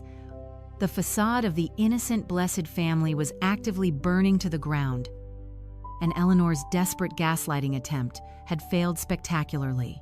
The entire restaurant watched in captivated silence as the illusion of their wealth and status collapsed. Marcus abruptly pushed his heavy chair back. The wood scraped loudly against the marble floor. He stood up to his full, towering height, utilizing his size in a blatant attempt to physically intimidate me. His chest puffed out and his jaw locked tightly with aggressive, seething fury. For years, this exact posturing had worked to silence anyone who dared question his authority within our family. He stepped around the table, deliberately closing the distance between us until he loomed directly over my shoulder.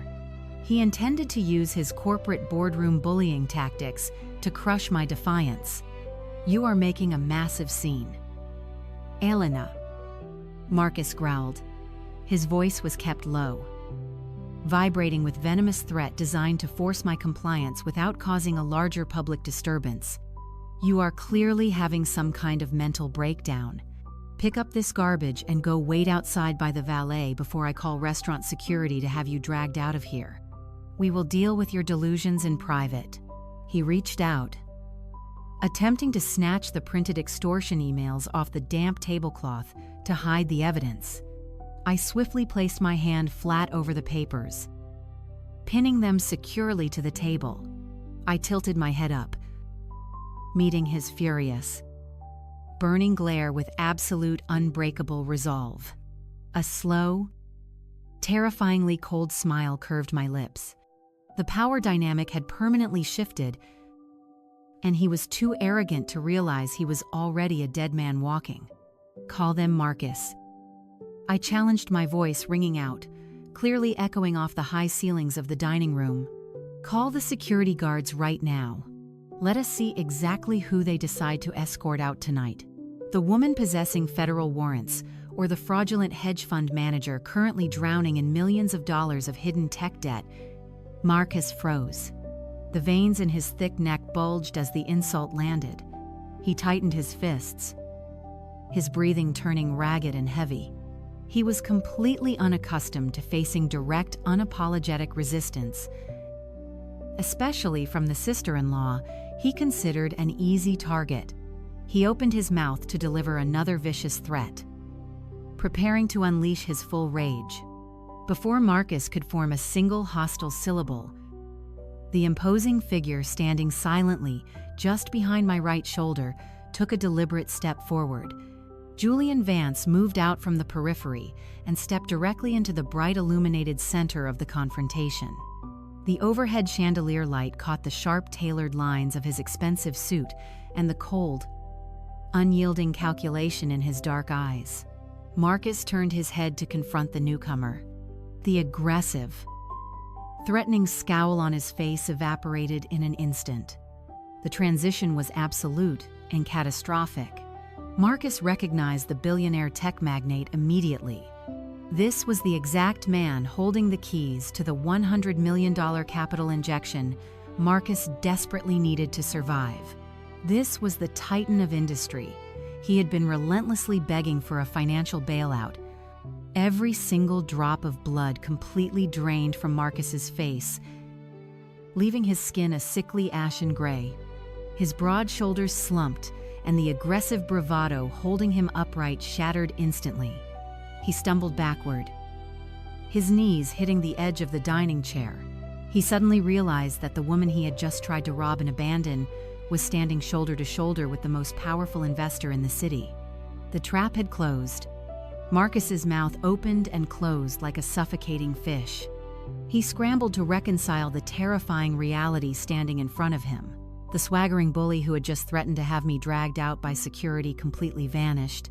In his place stood a desperate, sweating man, watching his entire fabricated universe crumble.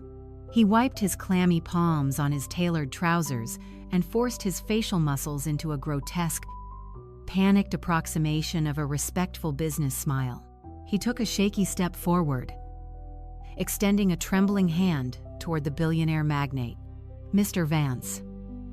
Marcus stammered, his voice cracking violently under the immense pressure. "I had absolutely no idea you were in Seattle tonight. What a tremendous, unexpected honor. If you had informed my office, we could have prepared a proper reception for you. I assume you are here to finalize the details of our upcoming infrastructure deal." The desperation in his tone was pathetic. He was actively trying to ignore the federal agents, the spilled champagne, and the printed evidence of his crimes sitting right on the table. He desperately hoped he could somehow smooth his way out of a federal trap by playing the role of a confident peer. Julian did not take the extended hand. He did not return the frantic smile.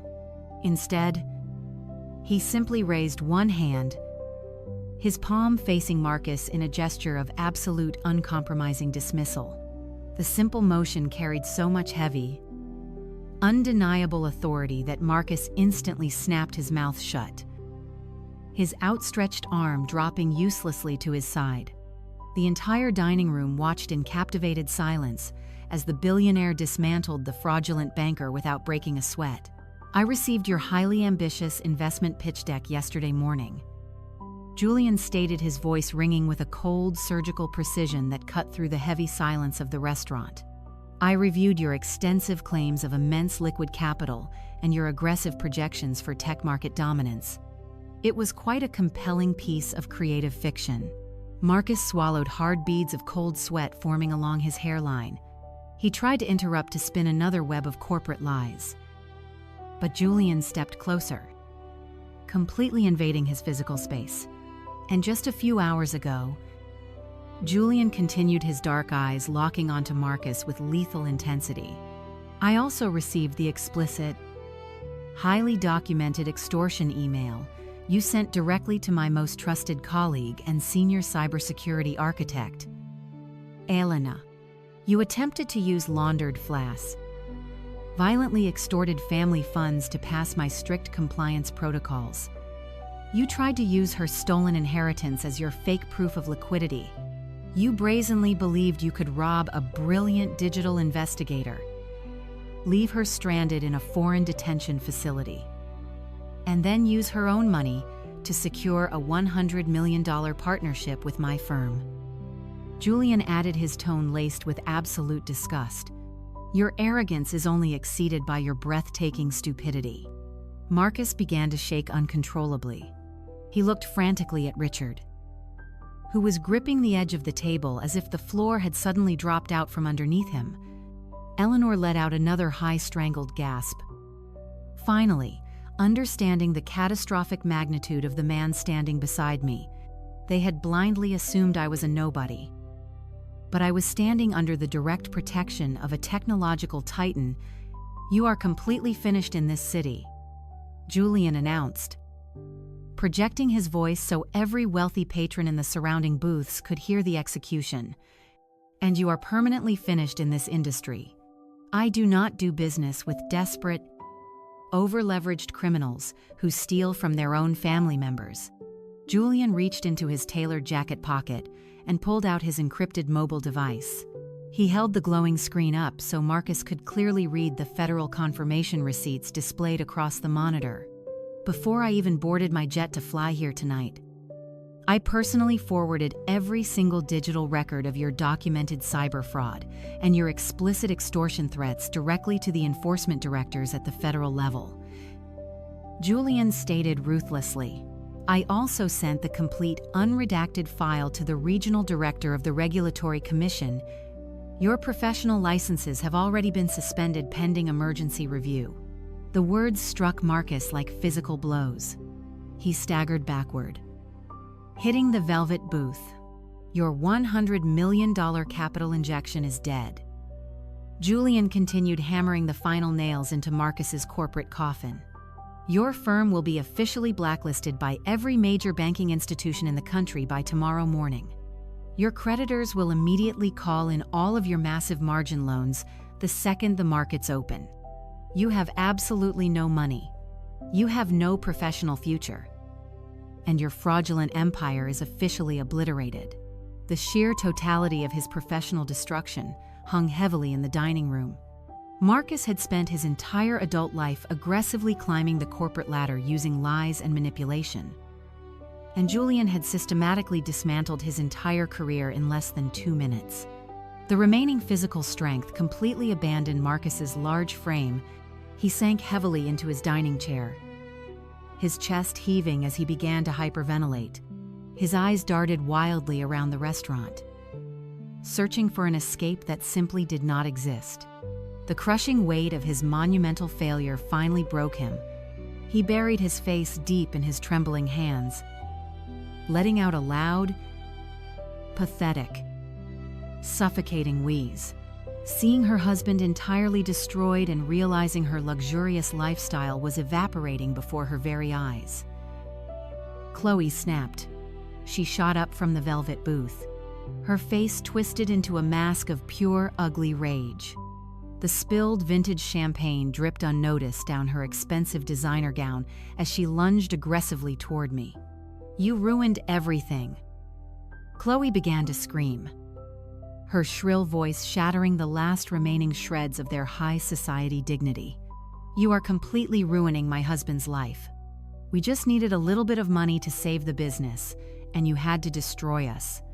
You always have to ruin absolutely everything for me. You jealous, bitter, pathetic loser."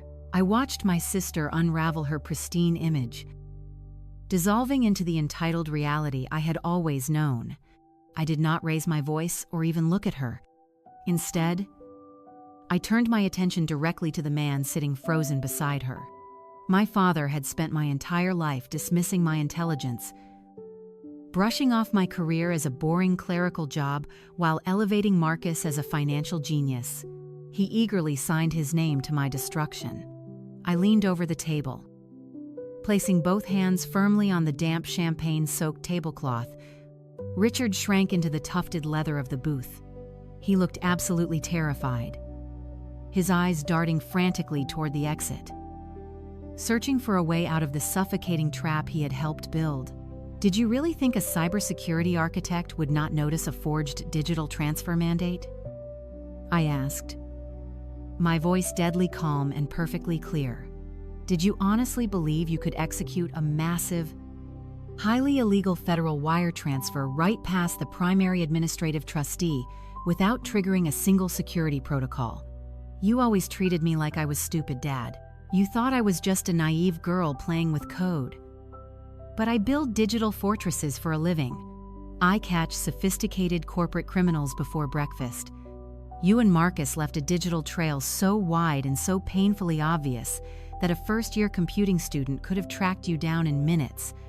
You literally handed me the exact evidence I needed to lock you both away for a very long time. Richard opened his mouth, desperately trying to formulate a defense. But his voice completely failed him. The reality of his colossal mistake was crashing down on him. He had traded his freedom for the illusion of wealth, foolishly trusting a son-in-law who was drowning in margin debt. At that precise moment, the two imposing men who had escorted Julian and me through the restaurant doors finally stepped out from the shadows of the foyer. They moved with a synchronized heavy authority that instantly commanded the attention of every single patron in the dining room. They bypassed the stunned waiters and positioned themselves squarely on either side of my family's table. Reaching into their tailored suit jackets simultaneously, they flipped open their leather credentials. The silver shields glinted under the glass chandeliers. Federal Cybercrimes Division. The lead agent announced, his deep voice carrying a terrifying, uncompromising weight that silenced the entire room. Nobody move. The lead agent kept his eyes locked strictly on the men seated at the table, Marcus and Richard. "You are both formally under arrest," he declared, reciting the words with a cold, practiced efficiency that made the reality of the situation absolutely undeniable. "You are being charged with conspiracy to commit cyber fraud, federal extortion, and the manufacture of fraudulent legal documents across international lines." Marcus let out a pathetic gasp. His large frame trembled violently as he tried to push himself deeper into the corner of the velvet booth, desperately attempting to distance himself from the agents. "This is a massive misunderstanding," Marcus pleaded, his voice breaking into a humiliating squeak. "I am a respected hedge fund manager in this city. You cannot do this to me here. We can clear this all up at my office tomorrow morning. Please just let me make a phone call to my legal team." The second agent did not waste a single breath indulging the pathetic negotiation. He stepped forward quickly, grabbing Marcus by the shoulder and forcibly hauling the towering man up from his seat. "Turn around and place your hands behind your back," the agent commanded, spinning Marcus around and pressing him firmly against the edge of the dining table. The metallic, heavy click of federal handcuffs ratcheting tightly around Marcus's wrists echoed sharply across the silent restaurant. Richard did not offer any physical resistance. The fight had completely drained out of my father the second he saw the silver badges. He stood up slowly, his legs visibly shaking beneath him. He looked old, incredibly frail, and utterly defeated. The lead agent secured my father's wrists behind his back with the same brutal mechanical efficiency. The entire exclusive restaurant sat in absolute captivated shock. Wealthy socialites, influential politicians, and prominent corporate executives watched in stunned fascination as the golden child's arrogant husband and the proud family patriarch were restrained like common criminals right in the middle of their lavish victory dinner. Diners at the adjacent tables abandoned their expensive meals, shifting in their seats to get a clearer view of the spectacular downfall. The heavy, humiliating reality of federal custody had officially invaded their exclusive, untouchable world. Marcus wept openly as the agents patted him down thoroughly, stripping him of his expensive personal belongings. His watch and cufflinks were confiscated and shoved into clear evidence bags. The public spectacle was simply too much for my mother to handle. Eleanor, a woman who had spent her entire existence meticulously curating a flawless, snobbish social reputation, let out a piercing, hysterical wail.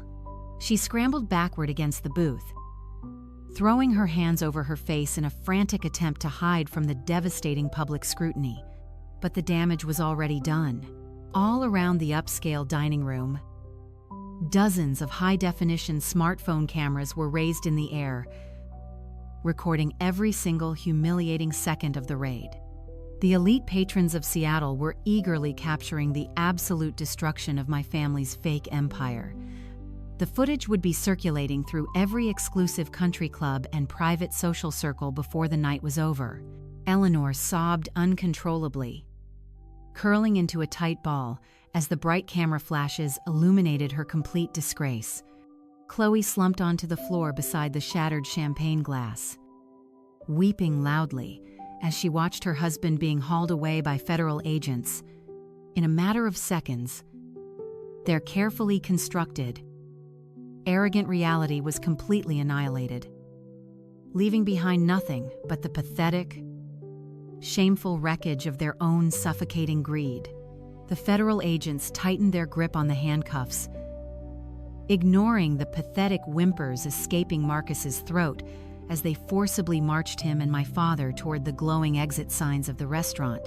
The heavy thud of their expensive leather shoes against the marble floor served as a brutal rhythmic countdown to their permanent loss of freedom.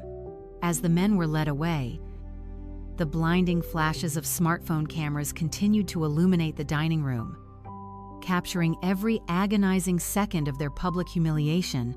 Eleanor watched her husband and her prized son-in-law being hauled out like dangerous criminals, her eyes wide with a frantic, unhinged desperation. The absolute destruction of her pristine, carefully curated social status was finally too much for her fragile ego to process. Her legs gave out completely. She collapsed her knees, slamming painfully against the hard floor.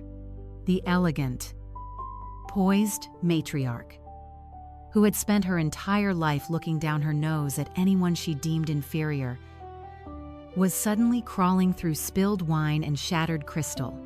She lunged forward, her shaking hands desperately grabbing at the hem of my tailored silk trousers. Her face was streaked with running mascara, her perfectly coiffed hair falling into a messy, chaotic tangle around her tear-stained cheeks. She looked absolutely wretched, entirely stripped of the haughty arrogance she had worn like a crown just 20 minutes prior. "Elena, please," Eleanor wailed, her voice cracking as she sobbed loudly enough for the entire restaurant to hear. "You have to stop them. You have the power to fix this. Tell Mr. Vance to call off the agents. Tell the authorities. It was all just a massive misunderstanding over the trust fund documents. You cannot send your own father to federal prison. You cannot destroy your sister's husband. Family does not do this to family." She tugged at my pant leg, looking up at me with a pathetic begging expression that turned my stomach.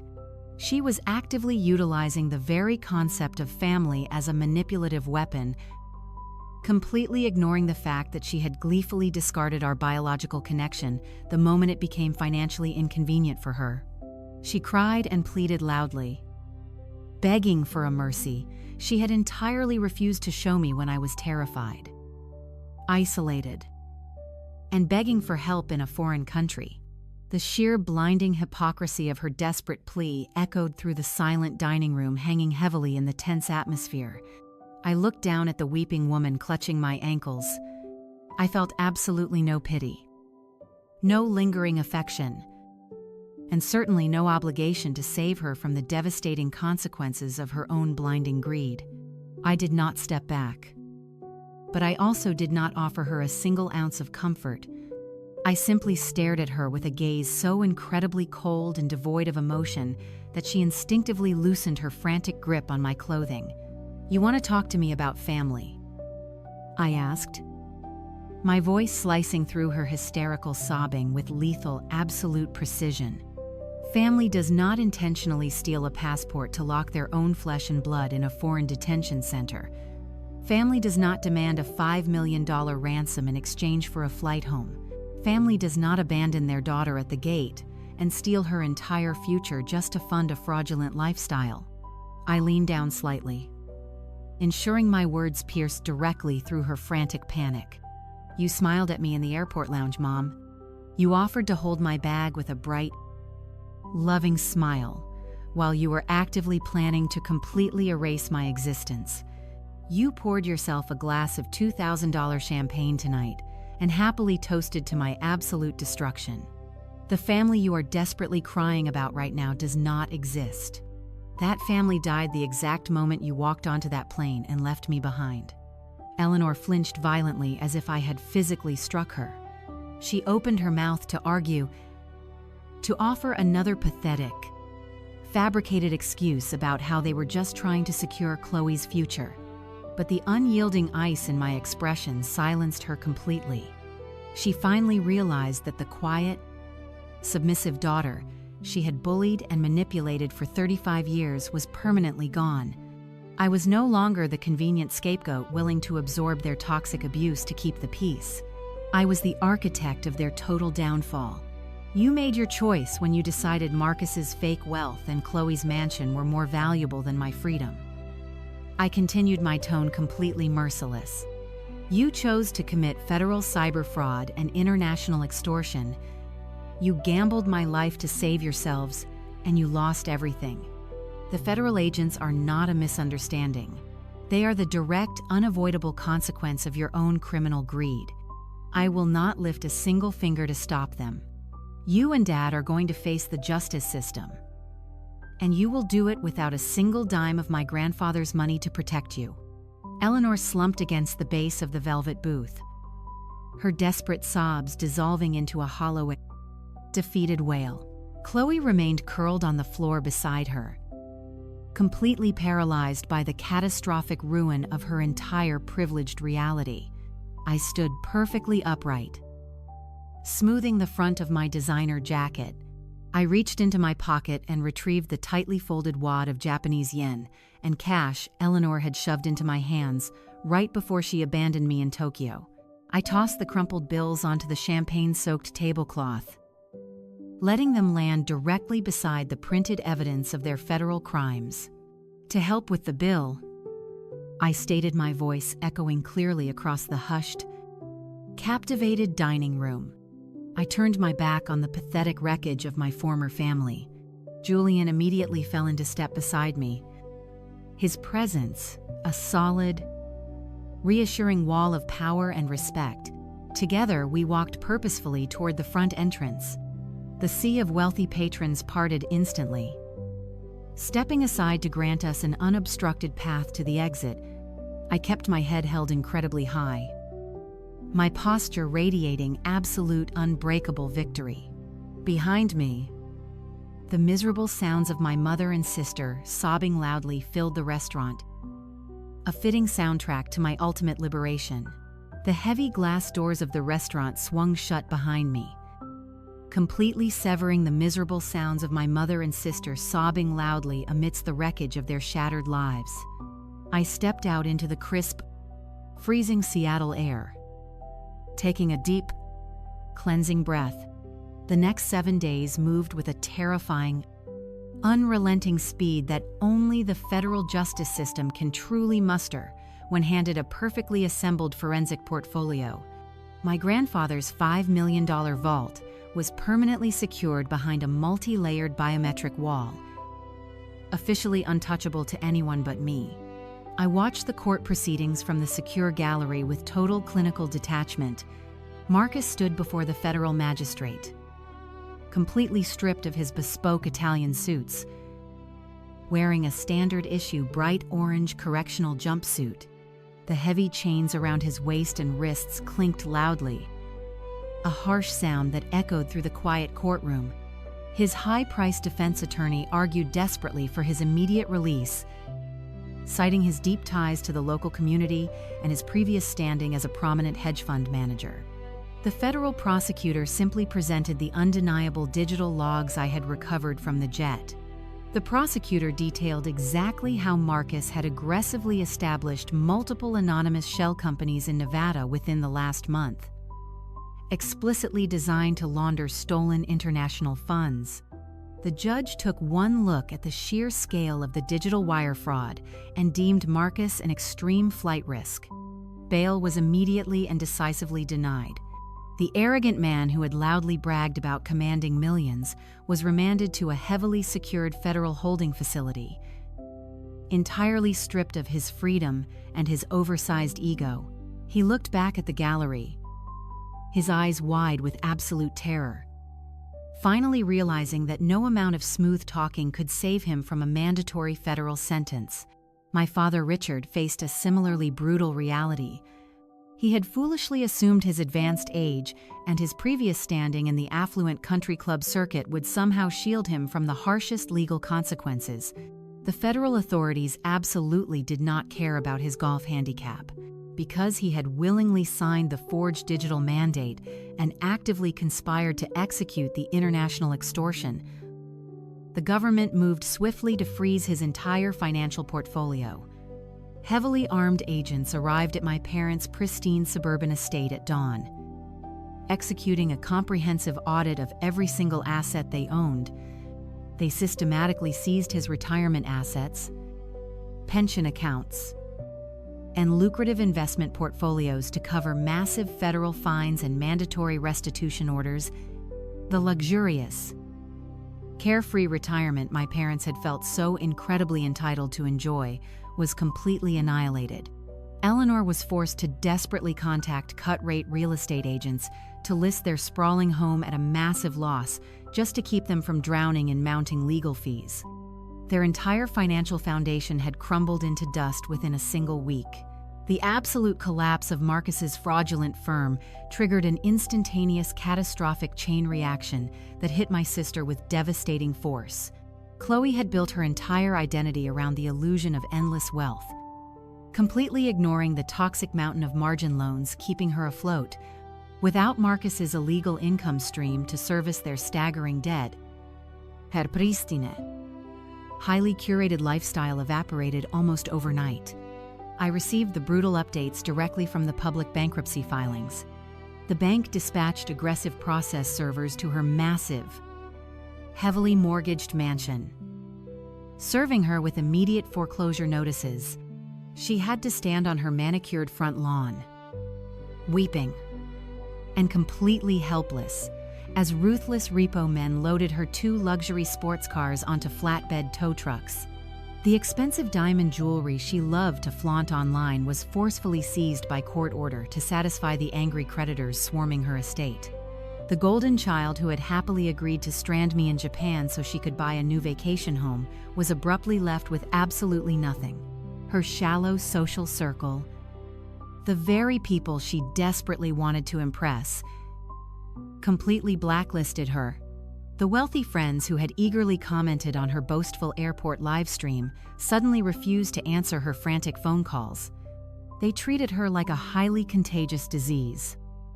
Terrified that associating with the wife of a convicted federal fraudster would completely ruin their own pristine reputations, she was entirely isolated. Forced to pack a few remaining suitcases and move into a cheap, cramped apartment using the last of her depleted credit. The glamorous, untouchable reality she had violently tried to steal from me was completely gone. She was forced to face the exact type of terrifying financial ruin she had so callously wished upon me at the airport gate. She had no employable skills. Having spent her entire adult life relying on the stolen achievements of others, the harsh reality of having to find a minimum wage job just to feed herself finally shattered the fragile delusion that she was inherently superior to everyone else. In stark contrast to my family's total destruction, my professional trajectory skyrocketed with unprecedented momentum. The tech sector is an incredibly tight-knit community, and news of the high-profile takedowns spread rapidly through the corporate grapevines. Industry leaders quickly learned that it was my precise, aggressive cybersecurity architecture that had single-handedly dismantled Marcus's sophisticated fraud ring before he could infect other vulnerable firms.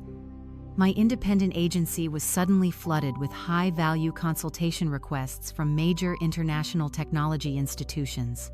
Chief executive officers and corporate boards sought my exact expertise to ruthlessly audit their own internal security measures. Julian Vance's tech conglomerate officially retained my services as their primary external auditor, securing a multi-million-dollar annual contract that solidified my financial empire. The very analytical skills my parents had constantly mocked as boring and unglamorous had officially established me as one of the most feared and deeply respected digital investigators in the entire country. My career was flourishing beyond my wildest expectations. I had transformed the deepest betrayal of my life into the ultimate professional victory, proving that genuine competence will always utterly obliterate flashy, arrogant deception. Exactly 30 days had passed since the federal authorities dismantled my family's fraudulent facade. I was sitting at the sprawling quartz island in my newly acquired downtown Seattle penthouse, reviewing a quarterly security audit for a major client. The morning sun streamed through the floor-to-ceiling windows, catching the steam rising from my espresso. My encrypted personal phone vibrated against the sleek stone surface. I glanced at the glowing screen, noting a message from an unfamiliar, unregistered burner number. I unlocked the device, fully expecting a frantic text from a junior analyst regarding the upcoming threat report. Instead, the words that materialized on the screen pulled me back into the toxic gravity I thought I had permanently escaped. The message was incredibly long, completely devoid of any basic grammar, and dripping with the exact type of desperate, weaponized guilt my mother had perfected over 3 decades. Elena, please do not delete this. The message began aggressively demanding my attention from the very first syllable. It is your mother. The bank took absolutely everything from us. Chloe and I are living in a filthy, roach-infested motel on the outskirts of the city. We have absolutely nothing to eat today. Richard is in a federal holding facility, and they froze the last of my emergency credit cards this morning. We are going to be living on the actual streets by tomorrow afternoon if we do not pay the daily room rate. You have millions of dollars sitting safely in your accounts. You just signed that massive corporate contract everyone is talking about on the news. You have more money than you could ever possibly spend. Please, Elena. Though not be cruel. We are starving and terrified. You have to help your family. I read the frantic, rambling text message twice, analyzing the sentence structure with the same detached clinical precision I applied to corporate fraud ledgers. Eleanor was still desperately attempting to play the ultimate victim. Even after orchestrating a highly illegal international extortion plot, even after completely abandoning her own flesh and blood in a foreign holding facility, she fundamentally believed she was the one being unfairly persecuted. She did not offer a single word of genuine apology for the horrific trauma she had intentionally caused me. There was no recognition of the federal crimes she had actively conspired to commit. She only cared about her own immediate physical discomfort. She felt entirely entitled to the very same wealth she had ruthlessly tried to steal from me just 1 month ago. Her sheer blinding audacity was almost scientifically fascinating to witness, a true testament to her bottomless delusion. I looked up from the glowing screen of my phone and let my gaze sweep across the pristine, quiet elegance of my luxury penthouse. The panoramic view of the Seattle skyline spread out before me, a breathtaking testament to the untouchable security I had built entirely on my own. I smiled coldly at the screen, recognizing that my financial and emotional independence was now completely unshakable. I searched my heart, digging deep into my chest for any lingering trace of maternal obligation or familial guilt. There was absolutely nothing. The frantic, weeping woman, sitting in a squalid motel room, completely lacked the power to manipulate my emotions anymore. Reading her desperate plea did not trigger a sudden, overwhelming urge to rescue her from the devastating consequences of her own blinding greed. It only provided me with a profound, unbreakable sense of final closure. The toxic, suffocating chain that had bound me to their constant need for unearned salvation was permanently severed. I picked up the phone, my fingers completely steady. I did not need to draft a long, emotionally charged paragraph defending my right to peace. I did not need to explain the brutal irony of her current situation. The absolute best response to a narcissist demanding unearned mercy is complete dismissive apathy. I thought back to the horrific moment at the airport, recalling the exact devastating cruelty they had shown me when I was at my absolute lowest point. I channeled the precise dismissive energy my family had weaponized against me when they stole my backpack and walked away. I tapped the keyboard, crafting a response that contained exactly 4 words. I am busy. Walk. I stared at the short, razor-sharp message on the screen. I hit send. Watching the small delivery icon confirmed that the message had successfully reached her burner phone. The profound satisfaction that washed over me was incredibly pure and absolutely resolute. The second the delivery confirmation appeared on my screen, I navigated straight to my device settings and permanently blocked the burner number. I did not wait to see if Eleanor would reply with another round of hysterical manufactured tears. I immediately opened my secure laptop and sent a priority directive to my legal team. I instructed them to comprehensively update all of my personal and medical directives. I legally completely removed Eleanor, Richard, and Chloe from every single emergency contact list, hospital authorization form, and next of kin registry associated with my name. I constructed a flawless legal firewall that guaranteed they could never make a medical or financial decision on my behalf. Even in the event of a catastrophic emergency, they were officially and legally stripped of any remaining ties to my existence.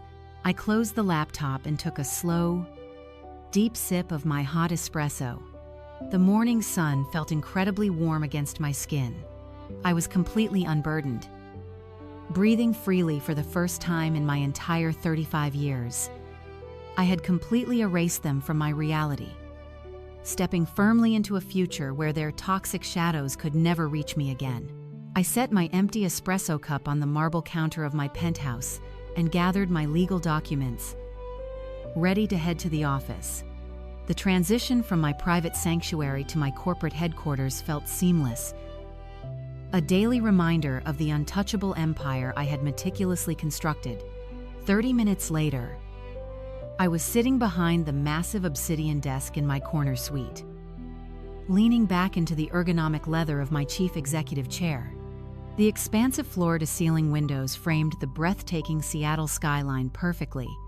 The bright morning light bounced off the towering steel and glass monoliths, perfectly mirroring the brilliant, unyielding clarity in my own mind. I watched the entire city move far below me, a bustling grid of massive commerce and intense ambition, and allowed myself a long moment of profound reflection. The most horrific betrayal of my entire existence had not been a tragedy at all. It had been a violent, absolutely necessary awakening. The universe had violently stripped away the toxic illusions binding me to my family, forcing me to finally step out of the shadows and fully claim my own incredible power. For 35 years, I had allowed Eleanor, Richard, and Chloe to aggressively shrink my world. I had folded myself into the cramped, suffocating box they specifically labeled for the boring, quiet sister. I had silently absorbed their constant belittling, their sneering remarks, and their endless demands for my absolute submission.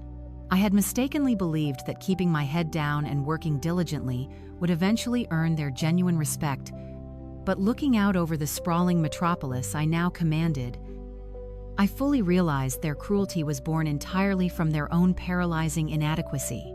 They needed me to be small, so their fabricated, debt-ridden lives could appear grand by comparison. Abandoning me in that foreign airport terminal was their desperate, final attempt to eradicate my presence completely. Instead, they ignited a massive inferno that burned their fraudulent reality straight to the absolute ground.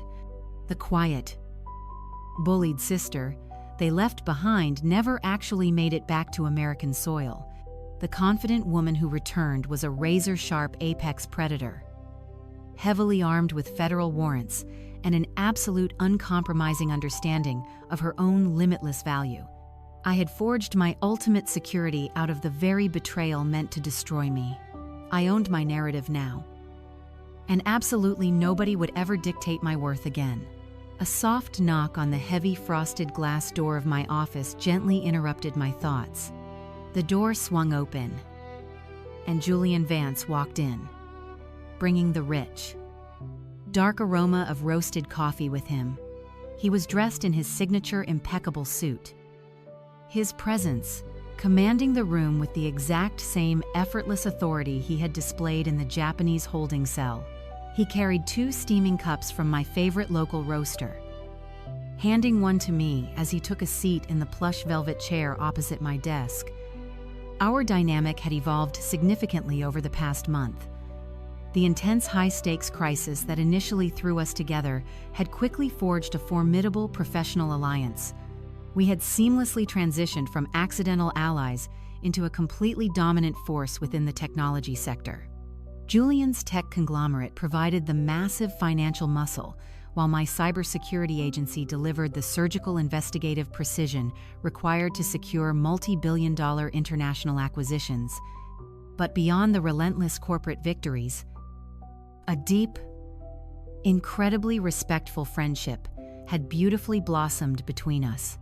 We understood each other, completely operating on the exact same frequency of quiet strength and absolute loyalty. I took a slow sip of the hot coffee, noticing the warm, lingering gaze he directed at me over the rim of his own cup. There was a subtle, undeniable current of electricity running smoothly beneath our daily professional interactions. A quiet, thrilling promise of something much deeper waiting just beneath the surface. He placed his cup on the polished obsidian desk and slid a sleek leather-bound contract folder directly toward me. The paperwork for our new international infrastructure firm is fully finalized, Julian stated, his dark eyes gleaming with shared ambition. The global markets are completely wide open for us now. I picked up my platinum pen and signed the executive documents with a steady, highly confident hand, officially cementing our new, massively lucrative joint venture. We raised our coffee cups, clinking them together in the quiet, bright sunlight of the corner office. It was a silent, incredibly powerful toast to building an untouchable future together. As I look at the freshly signed contracts and the incredible life I have built, I realize exactly how far I have traveled from that terrified woman stranded at the airport gate. I am no longer defined by the greedy people who desperately tried to break me. I am defined solely by my own strength, my fierce resilience, and my absolute refusal to ever surrender my power again. The journey from being the discarded family scapegoat to becoming a highly respected chief executive was not forged through quiet forgiveness.